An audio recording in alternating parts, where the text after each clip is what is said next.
3, 2, 1, and we are back with the No Jumper news.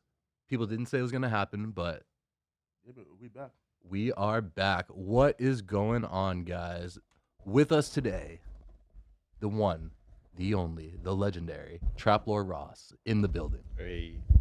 We got, of course, the most informative tapped-in dude here at No Jumper, our boy Remo, back at it. What's going on, dude? What's the word?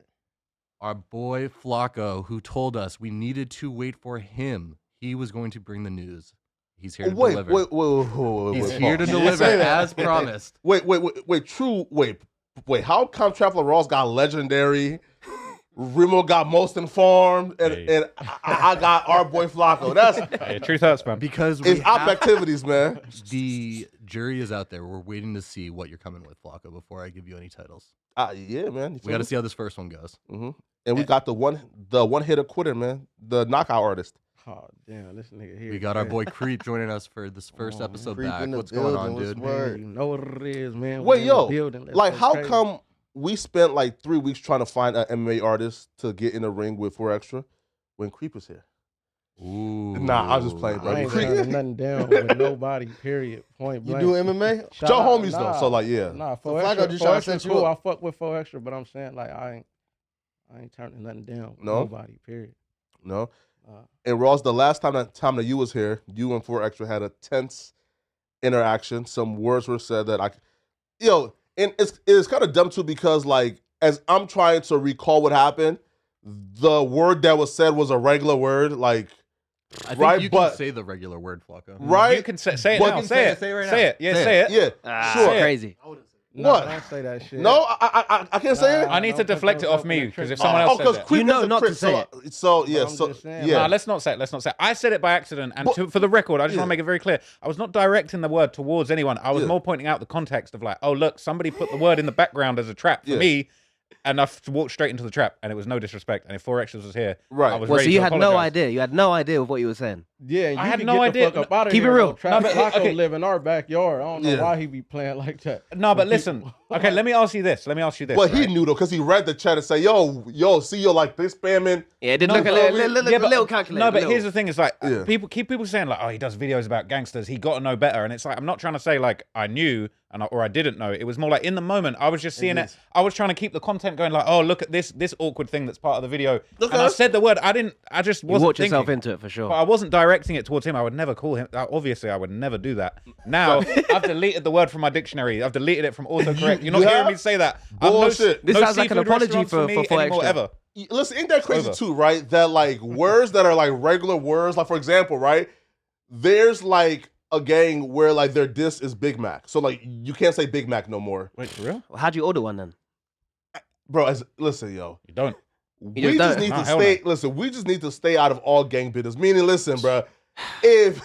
Listen, y'all just need to understand that we are not a part of that world. Meaning, like, we can use words, but y'all shouldn't be upset because those are just us using our words that we have a luxury of using because we know the English dictionary. No, but low key, we are part of this world though as well because we're around these people 24/7. So it's like no. I can't sanction that. You gotta know when to not to say certain words around certain people. Like I was wearing the blue with whacking them, and they was looking at me like, "Yo, you're lucky from overseas." I'm like, "Oh." When I was around crib, man, now I know. I couldn't say French fries or nothing. That's a diss. Wait, that's what? crazy. Yeah. French fries is a diss apparently now. That I mean,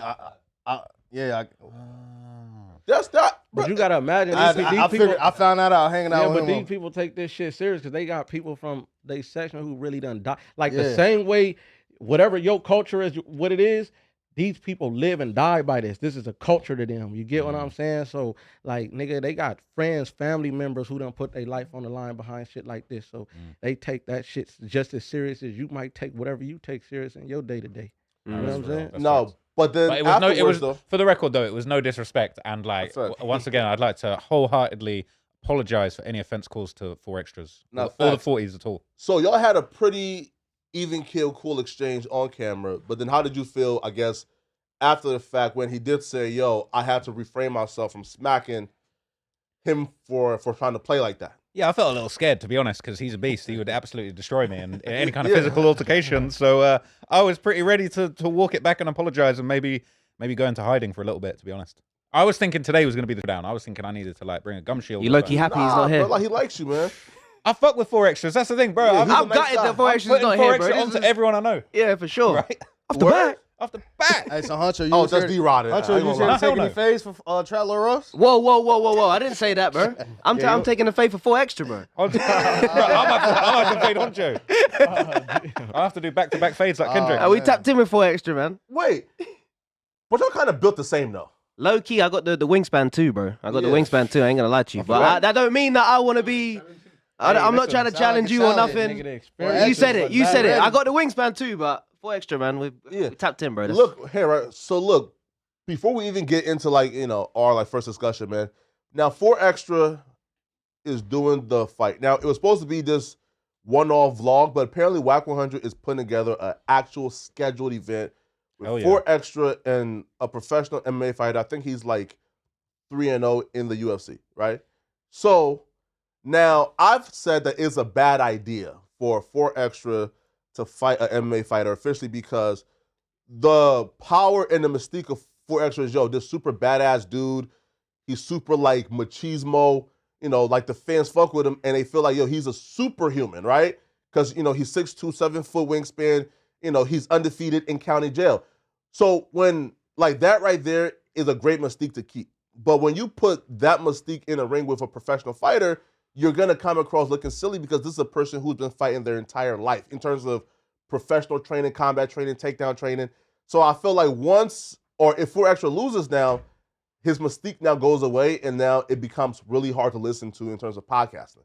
So do y'all feel like it's a mistake for 4 extra to fight a professional fighter in the ring on our Wax event?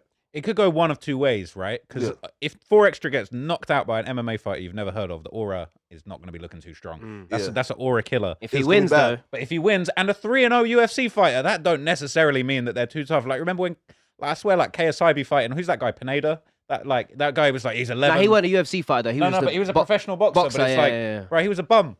I could take Pineda. I'd knock out Pineda easy. I low key think 4 extras, like, in a sense, take the win either way it go because you're not expecting some street dude that's untrained to get in there with somebody who's been training all their life. Fans are though. That's in the the thing, first place. The fans are expecting him to. And then too, you gotta look at it like this, like nigga, I don't think nobody is really expecting that man to go in there and win anyway.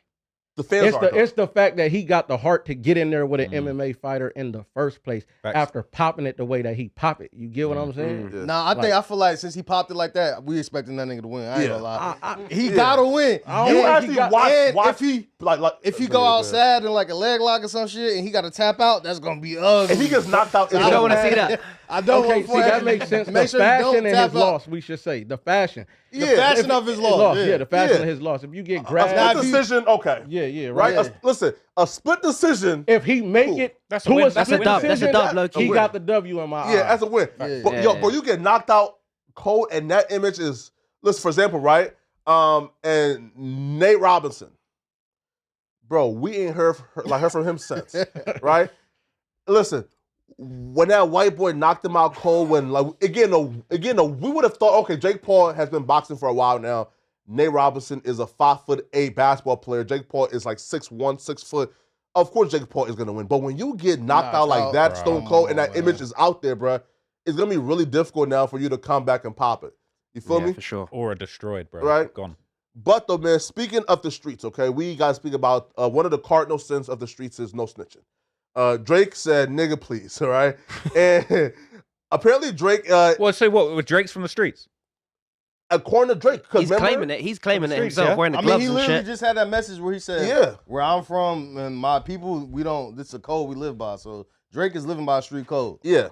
From that DMs that I seen him. But that DM, if anything, he's basically saying, I don't want to get into some street stuff, no? Because he's saying in that DM, like, that dude is trying to beef with some NFL player that made a pass at him or something. Stephon Diggs, right? And that dude was started to tell on Stephon Diggs. Drake said, I don't want to be a part of I can't post because where I'm from, we live by a certain morals and code. And I'm like, nigga, you are from a Jewish household. But Toronto, though, that's how they get down out there. Snitching is a thing in Toronto. Yeah, for sure. These niggas rat the most. We know that. All right? Wait. You saying that's not what I said. Where'd you get that from? Who? Toronto niggas are rats the most, man. Who? Tell us, bro. You gotta back that claim, though. Who, man? Who do we We know tryna from know. Toronto that rap? Because there's been a lot of people in the States that's been rapping. Say it with chest, bro. This year. I'm gonna be real, okay? Like the state capital of snitching in America is Atlanta, and then the snitch capital of snitching and in the world is Toronto. And I'll be real. Hey, he just throwing out underneath the button. I don't have. You gotta say some names, bro. From Toronto that snitch. I don't have no conclusive proof. Man. Top 5, get him. Listen. Top 5 wouldn't be around Drake if Drake was really snitching, though. Nah, but why? But you think people in Toronto? No. I don't think people in Toronto are known for being snitches. Though. No. Sorry. Nah, I never heard that. Okay, listen. But me saying Drake snitched, that's facetious, okay? Because I particularly don't think he snitched. But, you know, in terms of telling, we have to address this, all right? So this morning, Drake filed a lawsuit against UMG, but we have to just rewind a little bit and give people the context, all right? So, Josh, like the solo camera, please. If we have that. He turned to a whole diva. Cool. He said the solo camera, yo, Flacco, you turned into a diva, yo, niggas. Last time we had that option, though. Crazy, niggas. This nigga said solo camera, please. All right, we gonna last get time we had the solo camera option. I'm feeling, man. You deserve it. You deserve it. But damn, my boy. Listen. I thought the solo camera, bro. while giving the context, was a good idea, right? Hey, nah, I feel right. But that was you know, Beyonce-ish. Yeah, you feel me? Hey, listen. And to be fair, though, like the only person who I will feel comfortable sharing the shine with would be Creeper, right? But you know, you feel me? All right, man. Listen. So November 25th, Drake filed a petition against UMG, asking the court to demand UMG hand over information that he believes will prove that UMG artificially promoted Kendrick Lamar's "Not Like Us." After approximately 2 months of going back and forth with UMG, Drake has now officially filed a lawsuit against UMG. Now, in the lawsuit, Drake alleged a couple of things. The first thing he alleges, due to the defamatory statements made in Not Like Us, he has had several attempts on his life. He believes Kendrick Lamar included his house as the cover of Not Like Us, while also saying he's a pedophile that deserves to die, is the direct cause of these attempts on his life. Now, he says that his bodyguard got shot, that somebody like dug a hole and crawled under his gate to get him, that there's somebody else who also attempted to evade his home. Drake also says that he has proof that UMG made direct payments and participated in payola to enhance the popularity of Not Like Us that led to his name being smeared, as well as attempts on his life. Drake also says that UMG bought 30 million bot streams the night UMG dropped to artificially boost Not Like Us. Drake also alleged that due to him and UMG being due for a renegotiation in 2025, and Kendrick Lamar recently signing a short-term deal with Interscope and UMG. Now, when Kendrick Lamar signed a deal with UMG, he made it short-term because, according to Drake, UMG told Kendrick Lamar, okay, this is a trial period for us to prove to you that we can market you better than any other label. So Kendrick Lamar did a short-term deal so they could prove to him. So when you pair up with Kendrick Lamar, have a short-term deal for UMG to prove to him that, you know, they can market him better, and then Drake and UMG is up for negotiation, and Drake believes that they're trying to devalue him. Well, that right there is just the perfect storm for them to say, okay, yeah, of course we're going to choose Kendrick, right? Because, you know, we made a promise to him to market him, and then we have to somewhat knock you down a little bit because you came in this bitch asking us for $700 million. You lost your mind, all right? So UMG responded back to all these claims, Josh, and in the text, UMG writes, not only are these claims untrue, but the notion that we would seek to harm the reputation of any artist, let alone Drake, is illogical. We have invested massively in his music, and our employees around the world have worked for many years to help him achieve historical, commercial, financial success. Throughout his career, Drake has intentionally and successfully used UMG to distribute his music and poetry, to engage in conventionally outrageous back-and-forth rap battles, to express his feelings about other artists. He now seeks to weaponize the legal process to silence an artist's creative expression and to seek damages from UMG for distributing that artist's music. We have not and do not engage in defamation against any individual. At the same time, we will vigorously defend this litigation to protect our people and our reputation, as well as any artist who might directly or indirectly become a frivolous litigation target for having done nothing more than write a song. So now the question is, did Drake make a mistake suing UMG? Who wants to tackle this first? So, is a Kendrick's kids his, or was that defamation too? But Drake is not suing Kendrick though. He's suing but how are you gonna jump on the microphone talking about your kids aren't yours, talking about you've got Dave Free is piping your missus, all of this stuff. Sure. And then you're going to turn around and go, oh, but he called me a pedophile. He called me a pedophile. You're both engaged in a rap beef. You're both capping about each other. And then you're going to turn and throw a stone and hide your hand. Like, Drake's just salty because he lost the beef. I mean, and not like us was harder. Even all of this alone is an allegation. Nigga, he don't got no proof of none of this shit. Right? Like, you know what I'm saying? That's defamation right there, saying that dude used all of this in order to win the goddamn battle. Like, what proof you got of that? Well, here, so Drake first filed the petition. Now, a petition is not a lawsuit. It's just a formal request saying, hey, courts, can y'all tell them to hand over this? So they had a meeting and a discussion, I think, 2 days ago. And from whatever that discussion or meeting produced, Drake now feels like he has substantial documents, requests, or evidence to move forward now and file the official lawsuit. So I don't think he'll be filing this just because, right? I think he's filing this because he feels like, okay, yeah, I now have the proof that I need to really go after you, right? Now, in terms of the Kendrick and Drake stuff, so if Drake was suing Kendrick Lamar, well, Kendrick Lamar can just counter with, well, my son is my son. You lied on me, right? Yeah, but the basis for him saying, like, you supported this defamation, sure, the label supported music from both sides that both had lies in them. The label is just doing their business. So the idea that I feel like it's a little bit of a reach for him to be saying, you defamed me because you wanted to get better out of this deal, because you want to... Both of you were jumping on the mic, lying about each other, and we were all making money out of it, and you lost. Drake will push back against you and say they didn't support both records, right? That for one record, like, they strike the deal with, like, Spotify, where they are encouraging Spotify now to promote this record more because now Spotify has a bigger chunk of the record. That's still not been proven. Yeah, no, sure. But, like, according to him, though, right? If he's saying, no, they not promote both records, right? But then also, too, is defamation does not cancel out defamation, meaning, right, I can't say, yo, use a pedophile, and then you say, no, use a pedophile, and then, like, that means that, like, they cancel out each other. No, right? Like, we could probably, like, sue each other and then probably get some claims, right? But though, in terms of UMG, though, well, UMG ain't Kendrick Lamar. Drake is saying, hold up, bro. You my label. You're somebody who I've put my life into for the last decade, all right? Y'all have made it difficult for me to leave. Right? Remember, like, when I tried to leave the first time, all of a sudden, like, Meek Mill got leaks that I was having ghostwriters, right? I try to leave the second time, and all of a sudden, like, Pusha T is dissing me, right? So I've made attempts to leave your label before, and each time, all of a sudden, right, I have attacks now and on my reputation and character in my career.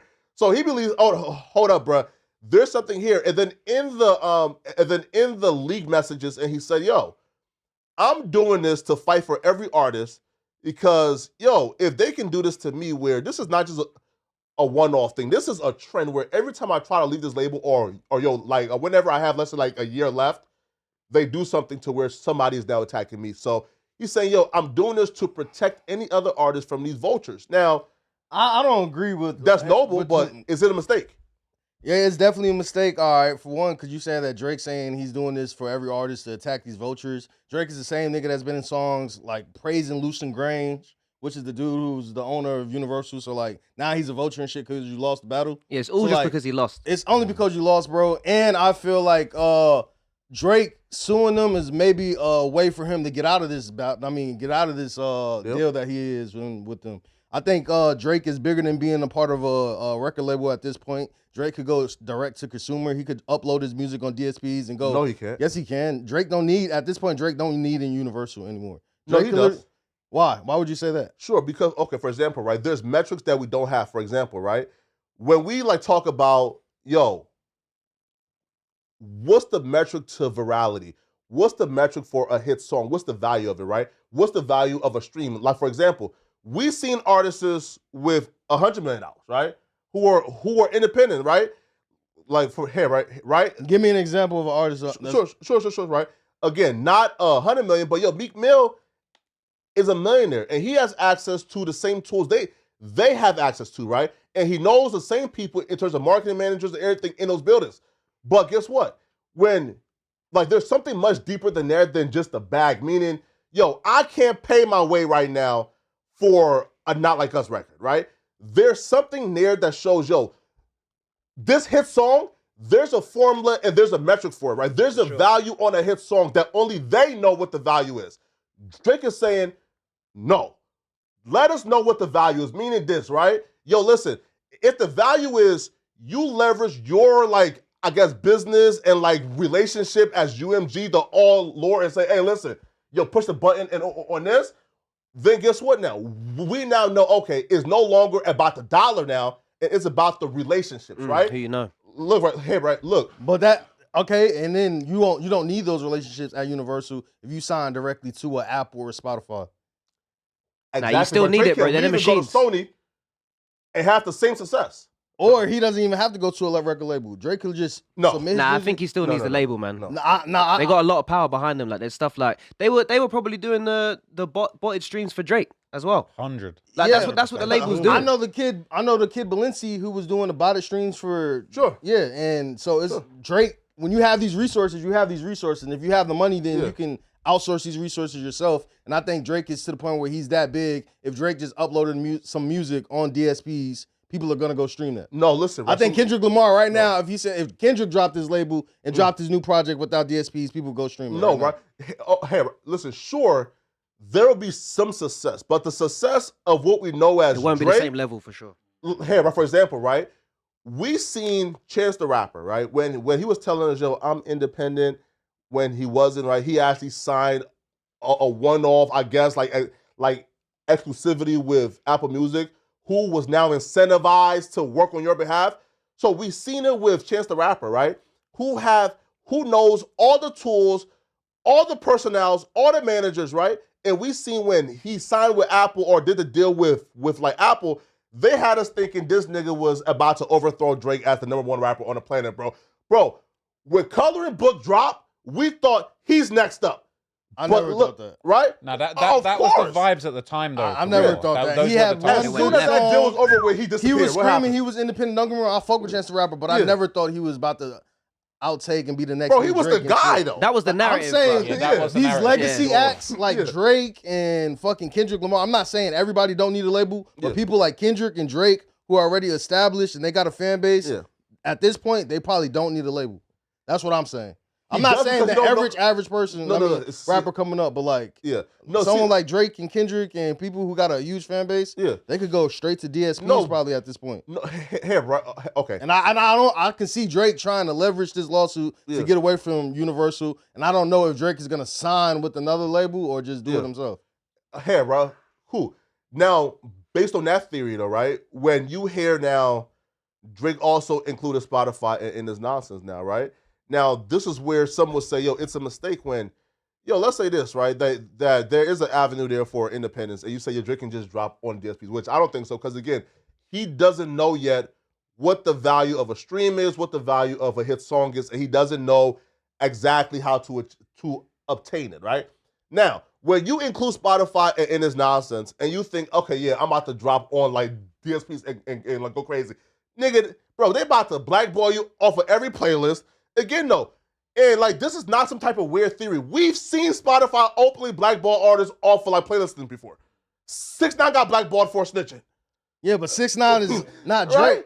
Axe almost got blackballed. All right, if Kendrick Lamar and all right, let's flip it. If Kendrick Lamar and Spotify had beef right now, and this nigga performed at the Grammys, and he was blackballed by Spotify, everyone is still gonna stream. People are gonna get mad at Spotify for not being able to listen to Kendrick Lamar's album on Spotify. So it's kind of they need him just as much as he needs them. No, wait, you need these big artists on your platform. No, wait. No, again, like, and it will be there, but in terms of the visibility, right? In terms of front page, playlisting, again, bro, there's some artists where again, like the playlisting is like responsible for like 30% of their streams, right? So like when you are Drake, right, and you done did things, accuse people who are now in position to directly affect you, the worst thing, bro, you could possibly do is go away and become an independent artist. Nigga, they about to put their foot on your neck even harder, right? So if I'm Drake, bro, listen, I understand this thing of, yo, I'm trying to go for the artist. I'm trying to save the artist, bro. If I'm Drake personally, right, yo, there's two paths, okay? You can be a martyr or you can be the biggest artist in the world. You can't be both, meaning you are not about to go through with this lawsuit, get a W out this lawsuit, and think you're still about to go back to being the biggest artist in the world. No, you either die or you live and be the biggest artist in the world. But if you decide to go through with this lawsuit, there's not an option where you are avoiding death. And by death, I mean the death of your career. I don't know, like, that's an interesting way of looking at it. I feel like the lawsuit's probably going to get settled out of court. They're probably going to make a deal. Drake's probably going to get paid off, and maybe they'll stay in business. Maybe they won't. But I feel like it's a negotiating tactic. But the real question above all of this, really, defamation, is Drake a PDF file?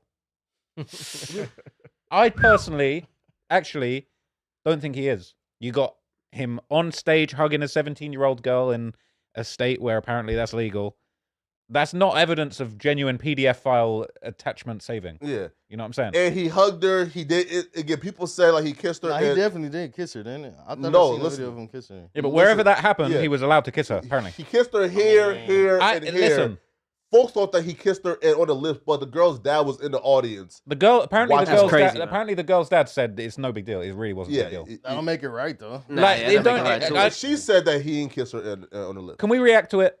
Can we pull No, it up, or is bro, that come is on that now, too bro. much? Nah, We're gonna get demonetized. Yeah, All right, so listen. I mean, I feel like it's just all allegations anyway with the pedophile shit. Like, we can't really just stamp Drake as a pedophile. We haven't seen anything besides that video. Like, That video is the only thing you can really point to as evidence, and then you've got a couple of stories of him messing with young girls, 18, 19-year-old girls. He's on the Leonardo DiCaprio shit for sure, but I think his range is like 23 though. Drake's range is apparently a little lower. Nah, bro. Leonardo Drake's be like out here. 18. No, I'm talking about Leonardo DiCaprio's range is like when they get to 25, he breaks up with them. He's But moving on. Yeah, he's moving forward. Drake be hanging out with them before they blossomed. It's like when you get a new car, you know what I'm saying? You buy the 24. Oh, You got to upgrade. No, I'm saying that's what he's on. That's what he's on. Right? No, Covered but like to at 1.8 the end of the liters. day, it's all fun and games calling him a PDF file, but like I'm not sure he is one. Like words are very powerful. Does it right? matter though? Because the line is out there and everybody's singing it. So does it even matter at this point if whether he is or not? Everyone's still singing it. but even with No, us that's singing true, it, but- I don't think we're singing it and thinking that Drake's a pedophile. I think we just fuck with the That's music. yeah, No, you're we not, defaming but it. the That's kids are. defamation. Huh? That is defamation. Kids are thinking that though. Yeah, people believe it, bro. People literally believe what they hear on the songs. They think it's all true. My niece told me Drake like kids.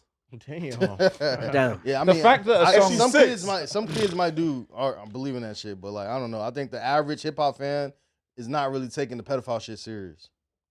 But it doesn't matter though, right? When you have, let's say, like Kais and I react to it, and he does, let's say, like 11 million views, and his audience, Yeah, there you go, it's are over some with. kids, right? Yeah, no, for sure. Right? Low key did defame the guy.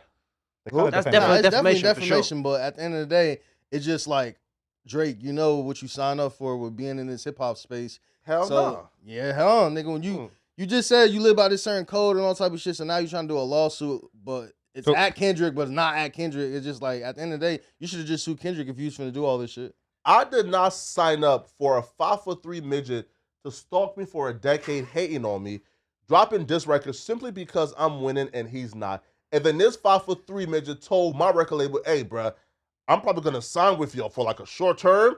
Y'all gotta prove to me that y'all can make me as big as Drake." This 5'3" midget, again, this is confirmed. Yo, you talking about Kendrick Lamar with the It's 5'3" confirmed. midget? Listen, Yo, it's confirmed, right?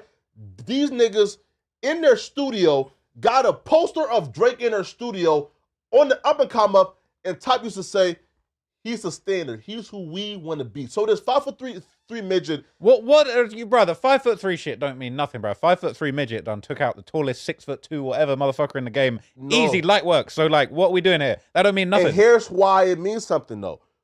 When you are under 5'5", you just automatically built with a certain level of envy and hatred that just in your heart. Little man syndrome. that Yeah, you it's can't facts. get rid of. It's facts. Am I lying? No, it's facts. Tory Lanez got it too. Tory Lanez got it. Tory Lanez definitely got We little see man Tory syndrome. Lanez in Miami, he was We seen tiny. it in the flesh, bro. He Bro, was so small. Yeah. You've never met That's why you got to shoot females. a jolly short man. Make a name for yourself. Oh, calm down, bro. This nigga's crazy, man. You've never met a jolly short man. No, that's Cat, man. Who?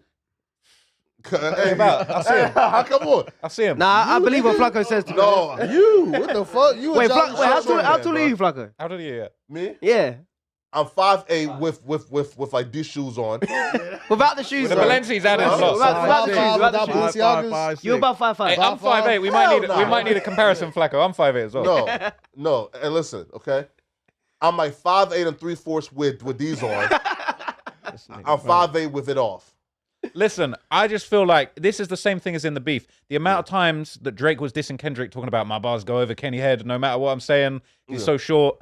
That ain't nothing, bro. Like, talking about your wife was smashing day 3 and it's not true. The whole thing's a mess. The thing with Drake is that he knew the PDF stuff was going to hit him the hardest because he said to Kendrick on that song, like, what are you going to do? Say something about me and young girls? Because Drake knew, slyly, the thing about me and young girls is like the biggest vulnerability that I have in my whole shit. And Kendrick hit him right where it hurt. Drake was begging Kendrick to press the red button, saying, drop. And he drops. Now your shit got fucked up. Your shit got pushed in. No, here also, too, right? Yo, and what goes unsaid as well when it comes to this battle is that Kendrick Lamar made a diss track in 2021 that was very similar to this, like, Not Like Us record, right? Which one? No, The Control right? verse. No, right? In 2021, right, is he had this unreleased like this record, right, that everybody heard, right? What's it called? No, like it's unreleased, right? That everybody heard. You know, like This is when Flacco starts getting a bit liberal with the truth, man. No. Look, Everyone, academics, Joe Budden, like So they all said industry people heard it. Yeah, right? Say, yo, that this record here exists. And Kendrick Lamar dangled that record and over Drake's head for the last like 3 years. So I got you, right? So hence now when this happened, now that's why Drake was like, no. You not gonna do this shit where you come, you diss, you engage, and then go back to your shadow, nigga. I mean, Drake, you have to drop that shit today. And that's why the drop was. Yeah, and then look how it turned out. Yeah, it didn't work out for Drake. A diss song over Pusha T head saying, I got some shit that Birdman and them told me not to drop it. It was so deep. Afterwards, though, right? Yeah, that was mad childish. Motherfuckers dangling diss tracks and just drop that shit. But to go in the studio, though, record a diss record out of nowhere that's so scathing where you were accusing another man of being a pedophile 3 years ago just because you are a special type of hater, my nigga. Yo, look, bro. Now, but it worked for him, though. That's the most powerful place to hit him. That's his weak spot. Why do you consider it a nigga hating rather than somebody just want to be competitive in a sport? Like, to be the best, you got to go at the best. It's like that in every single sport possible. So why are you considering Kendrick a hater rather than just being like, he the nigga that finally let his nuts drop and dissed the nigga at the top? Yeah, and it worked out for him as well because people weren't listening to Kendrick how they're listening to him now. Yeah. Me personally, I didn't give a fuck about no Kendrick song, and I know everybody loves him, but now the new album, it was bumping, and it's because of the whole narrative behind it. It makes you enjoy it more. Yo, wait. Why are we like giving this excuse of yo, I hate when I hear yo, bro, this is rap. No, listen, bro. Listen. Rap is not like basketball, bro. Again, I can for sure be number one without like dissing you or being like a rap beef with you, right? Now that's Michael Jordan was stepping on necks for sure. Bro. Listen, there's two paths. Just make great music and you can be number one, right? Again, which is why his hating ass, right, who want to be Drake his whole life, went to UMG and said, "Hey, listen, man. Hey, listen, bro. I can leave today. You know. Hey, listen. I'm like off TDE now. But for me to sign with y'all further, y'all have to make me as big as Drake." And it worked. That shit right there is dick sucking. I ain't never seen. Nah, but it worked for his career, bro. To make me as big as Drake. But he said to market me better than anybody wasn't else. Kendrick just responding to Drake and J. Cole kind of taking shots at him on the song? Yeah, they did. He said he's big three. Yeah, but how's that shots? Y'all saying he's big three, but then they saying the Spider-Man meme is just me looking at Drake. So it's like I'm a big three, but like I don't know. Drake was still putting himself at the top of the big three. It just felt like it was a response of him like, fuck being a part of that big three. I'm myself, nigga. I'm me, nigga. I ain't got to be a part of y'all big three. It is what it is. I rap better than both y'all niggas. Look. I don't feel like there's nothing wrong with that. I feel like that's always been competitive in hip hop, and I feel like that's what we needed. And I feel like that's why Kendrick Lamar is having this year. I think what you hating on is the fact that a whole bunch of everyone in LA feel like they took a victory with it, and you don't like that part of it. So you're just like, shitting on That's Kendrick's. That's fact. You're shitting on Kendrick's W because you don't like everybody else in LA being proud that they got a moment, and that's really what it is. Hey, listen, Remo's spitting right now. Yeah, he's spitting facts, bro. Fans being proud, we can understand it, but like for the rappers, even the rappers being proud, you're mad that rappers are proud that the city is having a moment, so you're just like shitting on the West Coast and shit because of it. Wait, pause.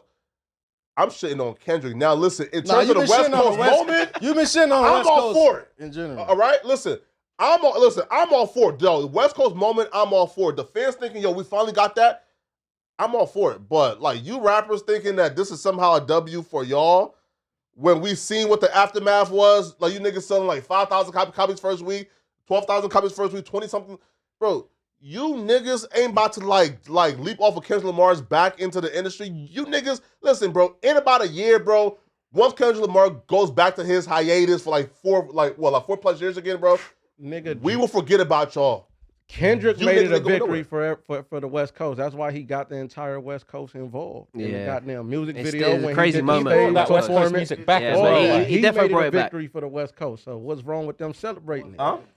Kendrick made it a victory for the West Coast when he brought out the entire West Coast. No, he used during you the niggas. during the Yeah, but it worked though, so does it matter? No, listen. No. What? No, you Listen, can't say nobody- understand they don't this care. wasn't They've been him used, saying, bro. hey, yo, listen, bro. Yeah, Kendrick Lamar no. understood, bro. The only way you beat in Drake is to galvanize a community, right? Meaning this, right? You galvanize the disenfranchised, right?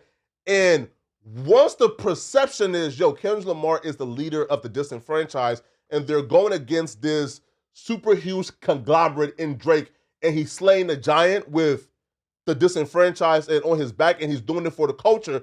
Once you set that precedent, bro, nigga, we can't beat you, bro. You Black Jesus at that point, nigga. That's why it's smart. That's the whole Why you point, hating? bro. Yeah, Why you that's hating on that's that his whole genius? game plan. It worked. Yeah. What? That's part of the formula. How you hating that? Drake could have done it. Though, right? Now I agree somewhat with what Flacco's saying. Like I do agree. Like I'm not saying like all right, it's cool. Like he won the battle and he put shine on LA. I'm cool with that. I didn't like the part where he tried to like get everyone in Atlanta to feel a way about Drake as well. When he's like, But the Future thing gave is- you false street cred. But the thing is, Slime this, make you though, feel Remo, like he like when all you- that was kind of lame. But to when me. you go to war, you do what, gang? You use everything in your arsenal in order to win. And there's low-key If some that's a truth to part that, of too. the formula, if that's a part of his arsenal, is getting other people on board. That was just his strategy. That Nah, was for sure, and you it feel worked me? for him. But I feel like that part's just not as respected to me, just because it's like he did crank this whole shit off on the song with Future and Metro Boomin. Like if he would have cranked this shit off and just did the song by himself, then I was like, all right, bet. But he really did crank this whole Drake diss off on a Future song, which made it like, damn. Yeah, but he's creating you're the teaming stepping up with stones, Metro, so- Future, then you calling other Atlanta people in, like Atlanta, like you're using Little Baby, like he's like trying to get Atlanta to be mad at Drake too, and I was like, that's kind of lame. Like I'm not mad at him picking up the West Coast though, like you know what I'm saying? Like that part was fire. No. You got a take? I can't remember what I just Oh said. yeah. No. Hey, right. But also too, what I thought was really pathetic, bro, and I really hated it, right? Was when like the PR surrounding like the pop-up was, he brought gangs from all around on stage to unite the coast.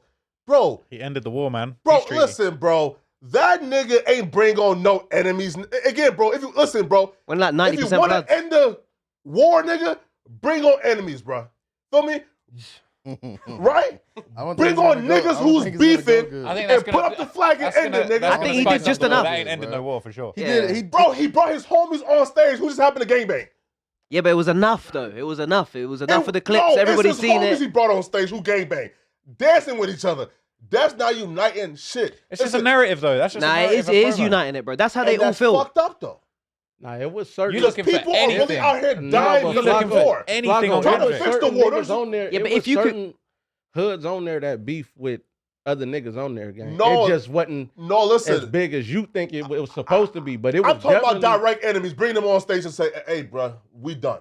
It's not always that easy What though. makes you think a Kendrick concert's Like gonna that- actually make you end the But gang he war? said he was doing that. We uniting the West Coast with this. But that's still the narrative. If you control the narrative, then that's how everybody's thinking. And Everyone that's my point, though. Everything with this Flacco bitch is a hate the narrative West now. Coast, Nah, nigga. he do for sure. Hey, Flacco hate the West Coast, bro. No, I love the West Coast. No, Listen, you Rebel, okay? don't, bro. That's cap. No, Right? you don't. You And just that's my thing, though. you calling Kendrick Lamar a 5'3" midget. Like you low-key is that hating on 5'3"? Kendrick for sure. I don't know. Is he? Is he? Yes, he's 5'3". Listen, though. totally. It sounds like everything with this dude is a narrative. And I'm saying, Kendrick. Yeah. At some point, where does the genuine shit comes in? Listen, for example, you want to talk about not being genuine? You want to talk about not being genuine? Josh looked it up. He's your height. Listen. No, listen. And that's like the good. Like, yo, listen, bro. The shoes on you. Feel me? Robert, if you ever seen him in real life, he's 5'3".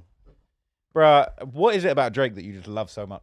I've heard him be critical of Drake recently. Yeah, of course. He's been critical of Drake. I just think that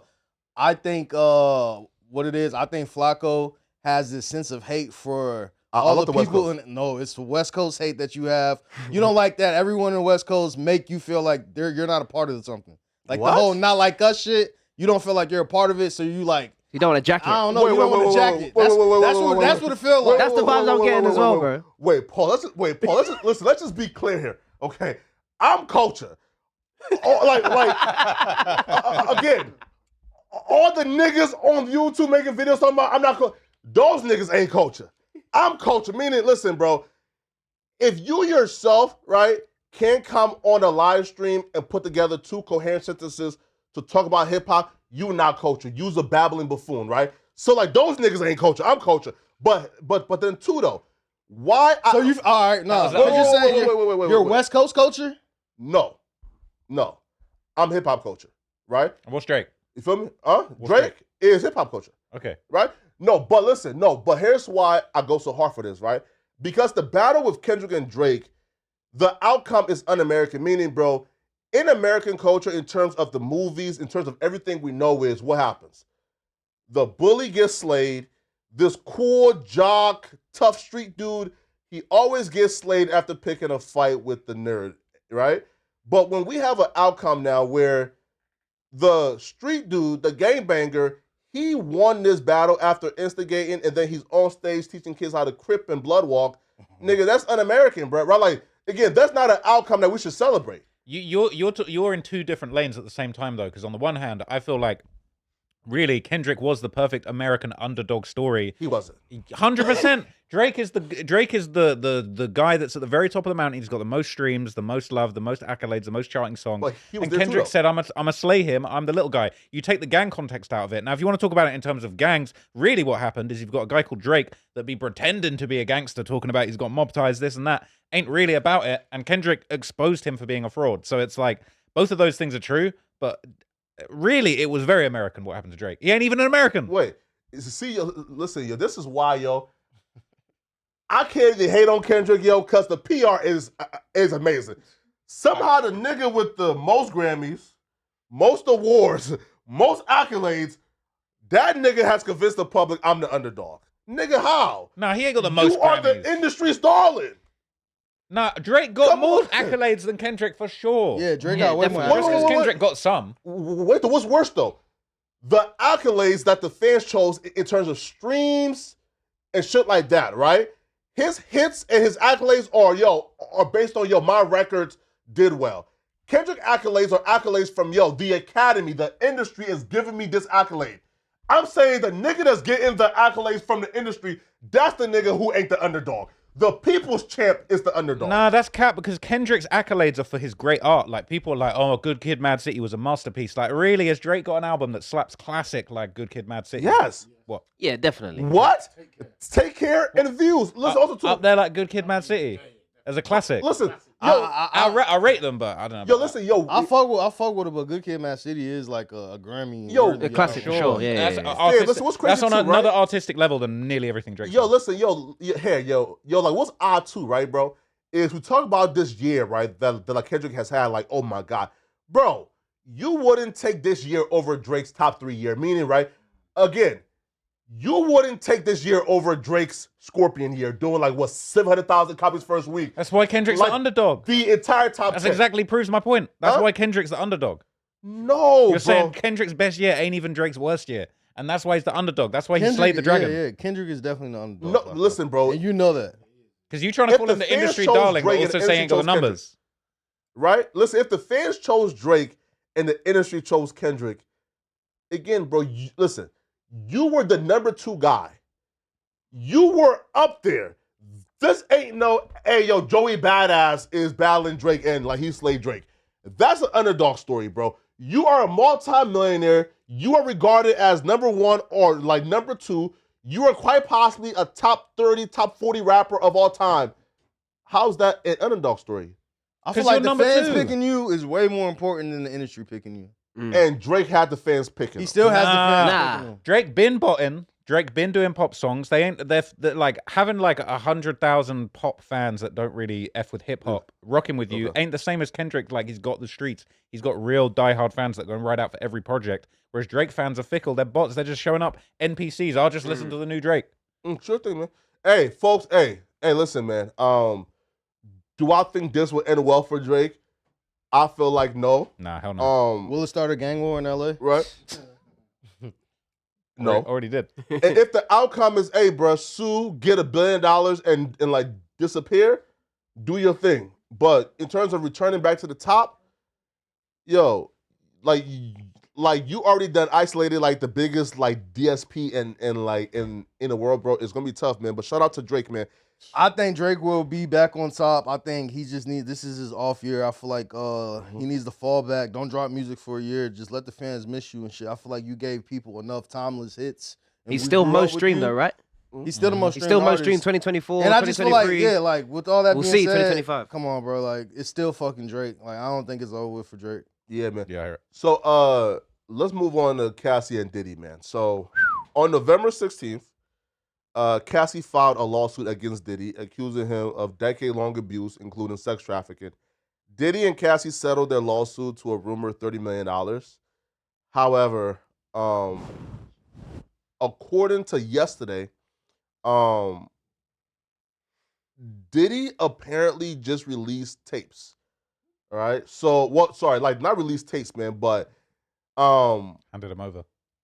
Diddy put out a statement with his lawyer. It was a joint statement where Diddy and his lawyers claiming that Cassie held on to 9 tapes of the free calls, and she turned over those tapes to the prosecutors, and they have reviewed those tapes, right? And after the review of those tapes, from their perspective, she's enjoying herself. She's being dominant. She's pushing and pulling. She's engaging, and she's leading the charge.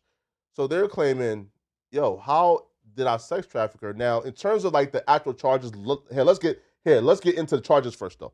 All right. So Diddy was charged with sex trafficking by forcing Cassie and coercing her into having sex with male sex workers.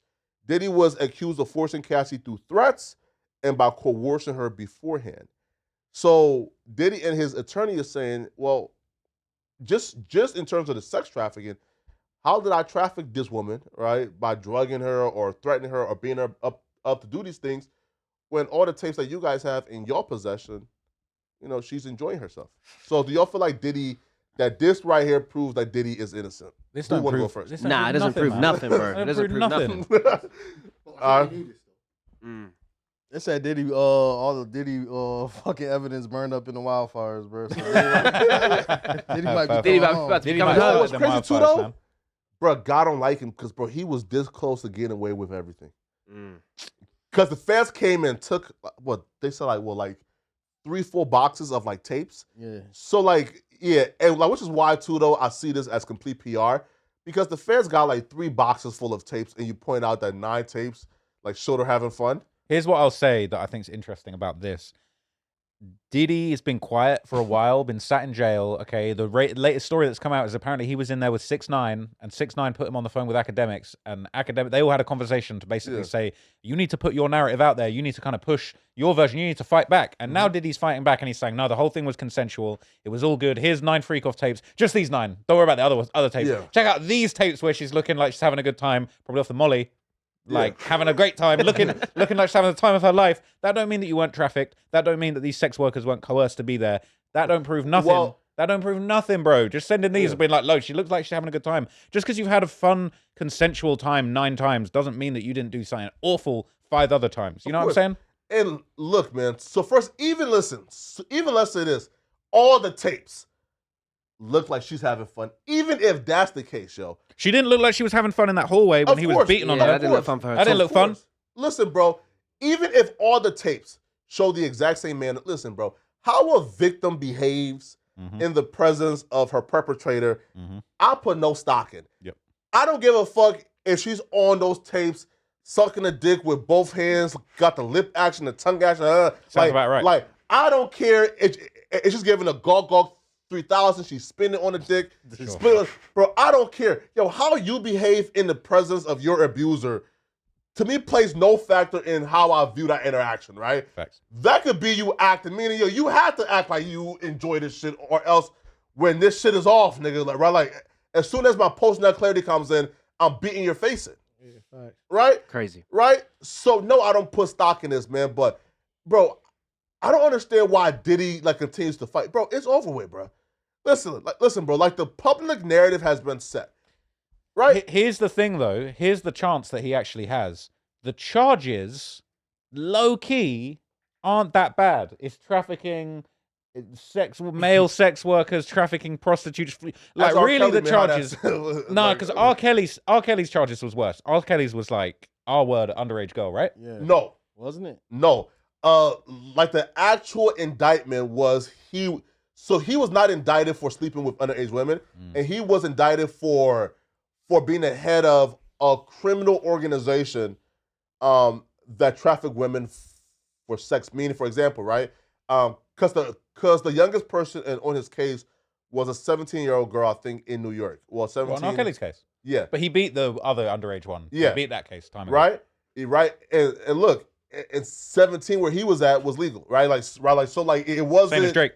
Huh? Same as Drake. Well, Drake was 21 and hugged a woman. R. Kelly was dumping dick in kids. Oh my You God. feel me? Right? Like, that's like, listen, bro. Like, to me right now, at first I used to think, man, bro, R. Kelly is innocent. Like, right? Like, they're lying on him. And then I actually read the actual case and thought, yeah, nah. That nigga deserved to die. Nah, he was putting keys in the You game. feel me? He definitely was on some other shit. Right? But I was watching Academic stream, and he said that he had talked to Diddy, and Diddy was like, "I see you soon, nigga." So yeah, he's confident. Diddy's confident. He's coming home. That don't mean Like, shit. I see you soon. You're gonna have to be crazy. though, right? I feel like it don't matter how far this nigga Diddy get into thinking he winning. Like, nigga, So you think victim? I over feel with. like victim statement is a motherfucker, gang. Like, when that jury see that woman stand up before them and get to crying and You're not beating it. talking about all of the shit that she went through and endured, and I was mentally enslaved. I couldn't say certain things. Nigga, they finna get after her. Period. He's gone. He washed. You can't listen, bro. I ain't never seen no nigga, right? Again, this is for women and men. I ain't never seen no nigga, bro, right? Here, right? So look, for example, you get accused of, let's say, like shooting somebody, right? I ain't never seen nobody in all my life of like paying somebody's bail or going to court for homies.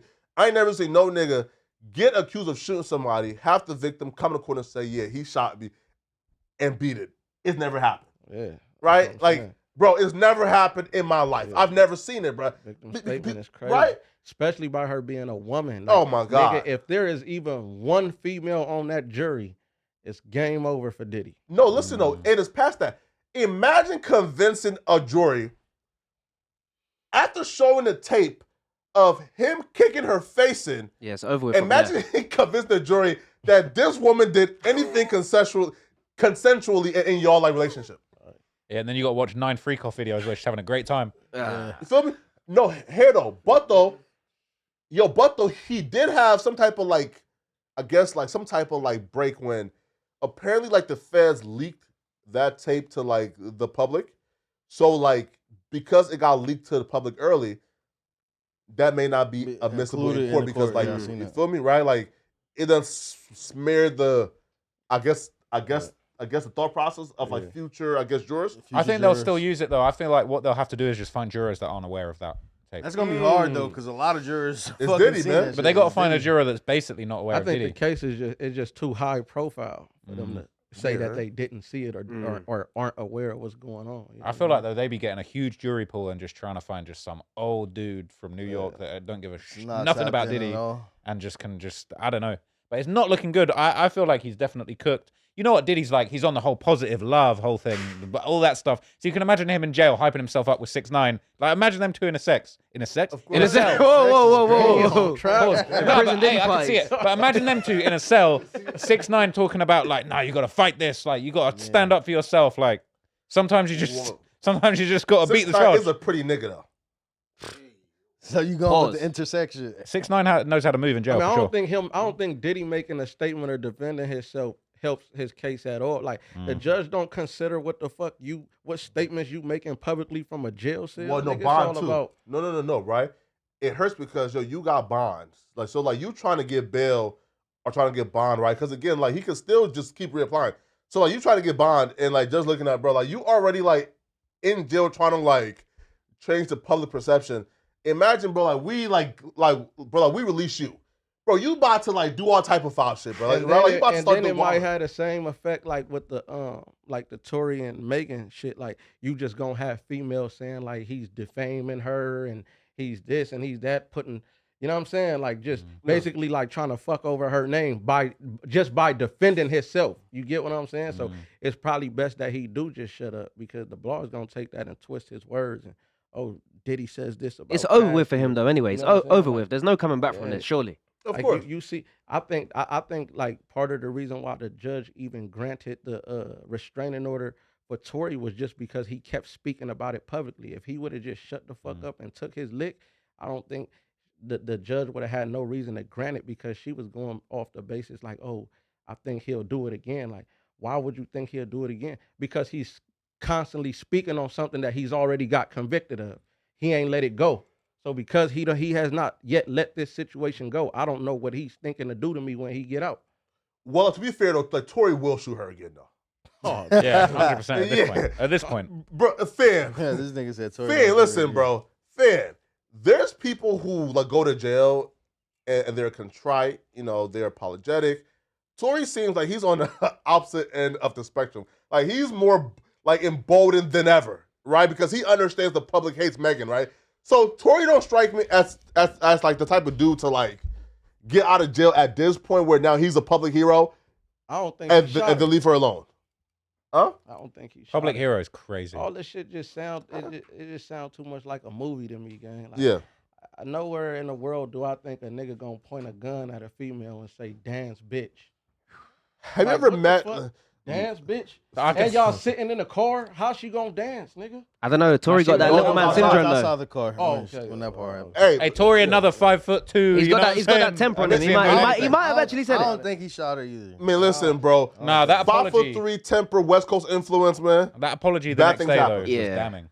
Huh? When he's apologizing to her on the phone the next day. But with that apology though, I took it as maybe he's apologizing for the situation. It wasn't necessarily like, hey, yo, I'm sorry for shooting you in your foot. Yeah. Like it was more so like, I'm sorry for like trying to fuck you. And then look, that's how you gotta apologize to try and then you got shot in the foot, right? And then you get pulled over and your big ass is walking with your hands in the air backwards, nigga, without stumbling. Yeah. Look, but you got a bullet in your foot. It's a bullet fragment, right? It's a bullet fragment. Matter. She had something in her foot. No, but let's keep it real, right? Okay. If someone, let's just say, for example, right, this would be a crazy scenario, but let's say we were in the no jumper office and someone let a gunshot off. Oh, really? Oh, my God. That would never happen. That's crazy. But, let's say that happened, right, and I get hit with a little bullet fragment. Bro, I'm not out here catching bullets. I'm acting like you really shot me if I catch a little fragment. You know what I'm saying? So, the whole thing of Megan, she ain't really get shot, bro. If a little piece of metal entered her skin off the shooting, bro, she got shot. That's enough. That's traumatic. Yeah, of course. And Tory was definitely Tory, that apology the next day. I know a lot of people have said that as far as, well, he was maybe apologizing for doing this or that, but bro, the way he was talking was on some shit like, bro, I was drunk, I was fucked up. It's like, bro, you went. I didn't mean to do that. I didn't mean to do that. I wouldn't have done that if I was in my regular mind. So, bro, he was a man or something.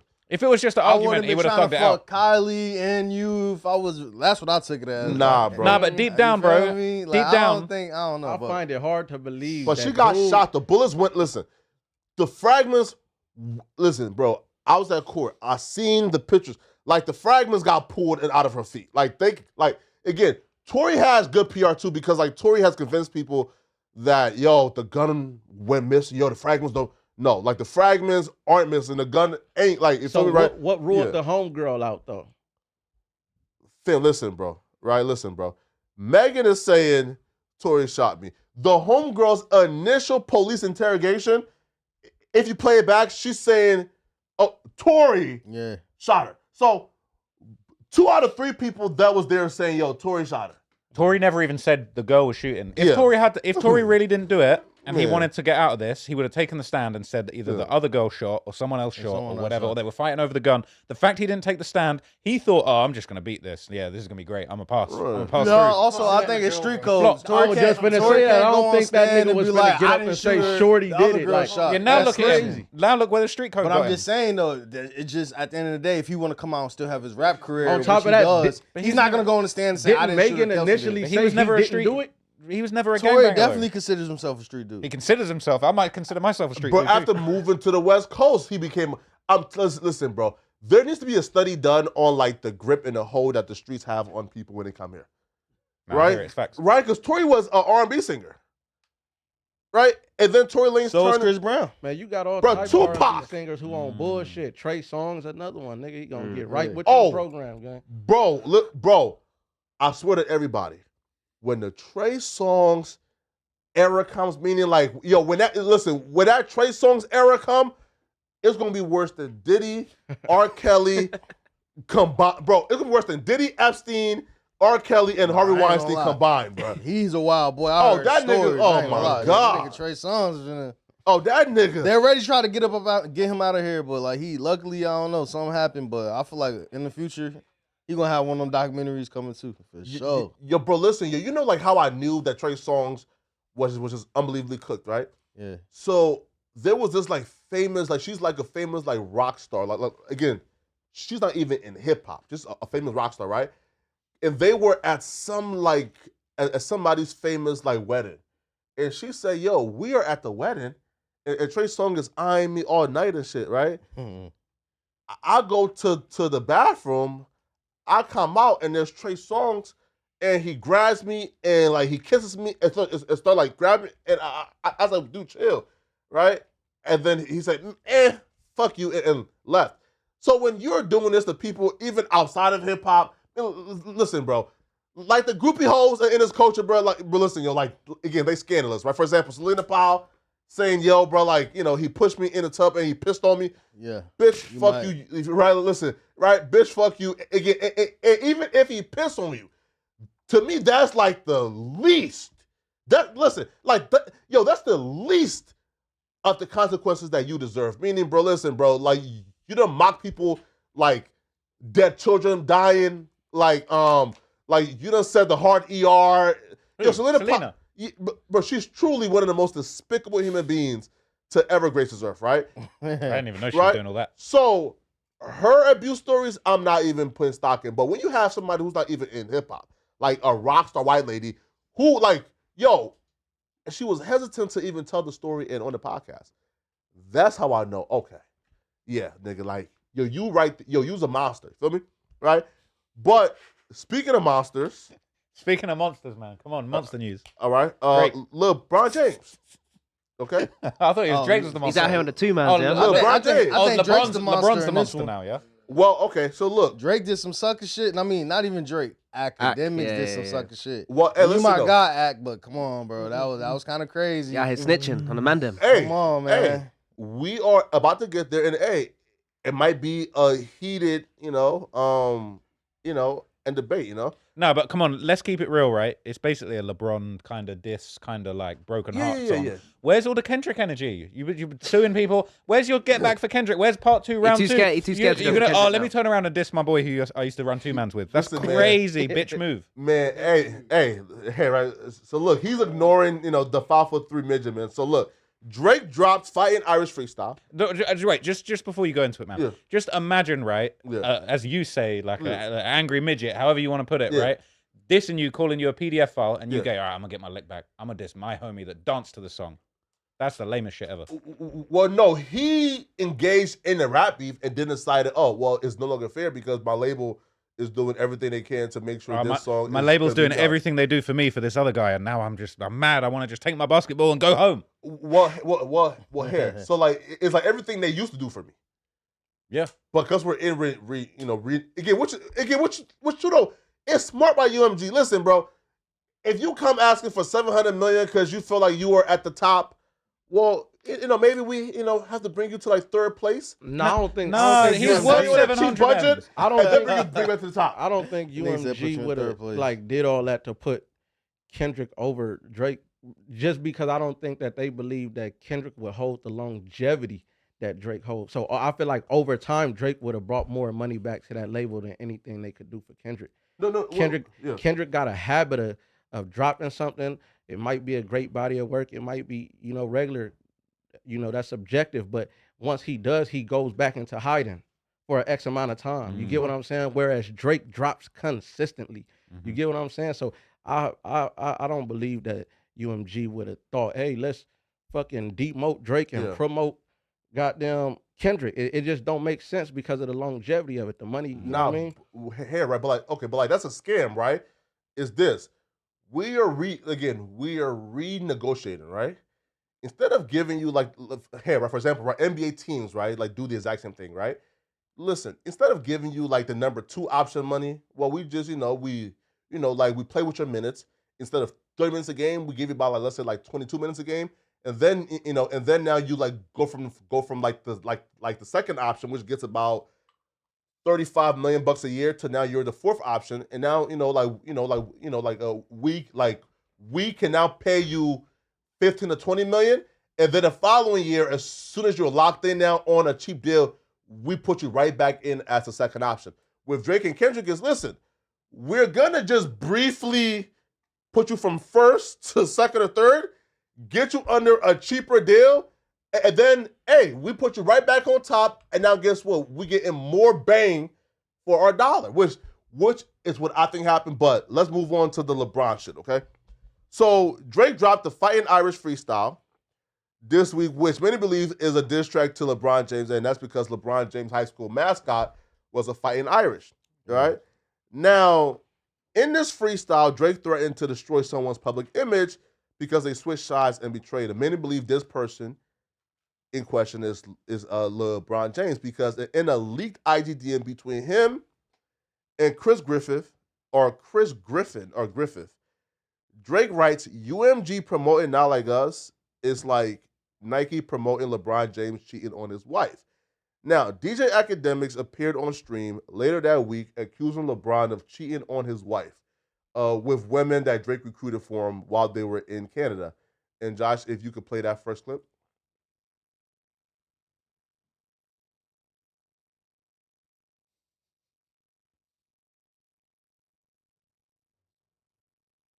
Wait, there's no... okay, yeah, Bears. Great, okay, cool. Press play.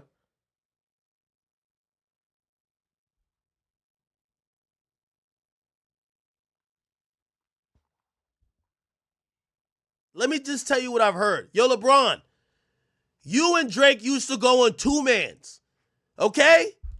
You've been cheating on your goddamn wife. Drake used to facilitate the host, and basically, essentially, you can't dance to a song about him being a pedophile. He used to supply you with the bitches. I'm sorry, my nigga. Yes, if I'm Drake, I snitch on you too. Sorry, buddy. You can't do that. No. You've been living a lie, and everybody been thinking you're this perfect guy, but when you come to Canada, I know some of the whores. Okay. When you come to Canada, right. You know now, you come to people. All right, he's spitting. Right, so now people, some West Coast legends like Glasses Malone and others, I think AD and Pun also was on a call, and they confronted DJ Academics for threatening, for pretty much exposing LeBron James for cheating on his wife. And they said, yo, this is beyond your job as a journalist. Josh, can we play it? I think the fact that he's kind of saying like, oh, I heard from people in Toronto. He's not really giving a source. He's the main source of this cheating thing. He blown Drake. The case wide open by himself. Yeah, listen, but Drake the source, my nigga. Right? Well, we're not buying... Yeah, but Drake being the source of some other shit that didn't pan out this week. So, you know what I'm saying? Yeah. Drake's not a reliable source for nothing now. Okay, so here's what they had to say. So they confronted Academics. Like, we could probably play Josh like 1 minute or 2 minutes of it. I feel like this is kind of why this is also why you make a lot of mistakes like the shit you did with LeBron. You don't realize that's not hip. That's because you didn't grow up in said culture. No, that was not a mistake. The reason why I spoke on that's that is a mistake, and it's something you don't realize it's a mistake because you didn't grow up. Culture is about morality, right? All right, hold on, sir. You're picking and choosing. What about when Pusha T culture, did it? Morality. Well, is Pusha T culture? Because he's again. I piggyback on Pusha T. And people don't. Wait, hold on. No, I want you to answer this. If Pusha T never did it, if Pusha T never did it, I would have never did it. Hold up. Don't hide behind that. What you did is not what Pusha T did. That was irresponsible and what we would call lame. Pusha T said, I know a white girl that looked like Madonna, them like that Bron. I had that long time ago. That's an art piece. Yours is a stream where you just talking about I'm doing comedy. Mine is art too. I'm doing comedy. You're picking and choosing. You're picking and choosing. So you're saying that you're trying to hide behind it, and people thought it was lame when he did it. People thought it was lame when anybody did it. That's not true. You don't do that. That's not true. Nobody thought it was lame when Pusha T did it. That's not true. No, that's not true. Niggas didn't like it then. Niggas thought it was lame then. Niggas think it's lame when you doing it. It's lame because that's a cultural thing. In the regular world where you as long as you're as long as you're using the same type of rubric. So you're saying when Pusha did it, it wasn't cultural, and when I did it, wasn't cultural. It's not cool. No, it's not. It's not cool when nobody do it. It's not cool when nobody do it. That's a cultural no-no. I have no problem with you having that opinion. Everybody kind of know that about LeBron. Wait, hold on.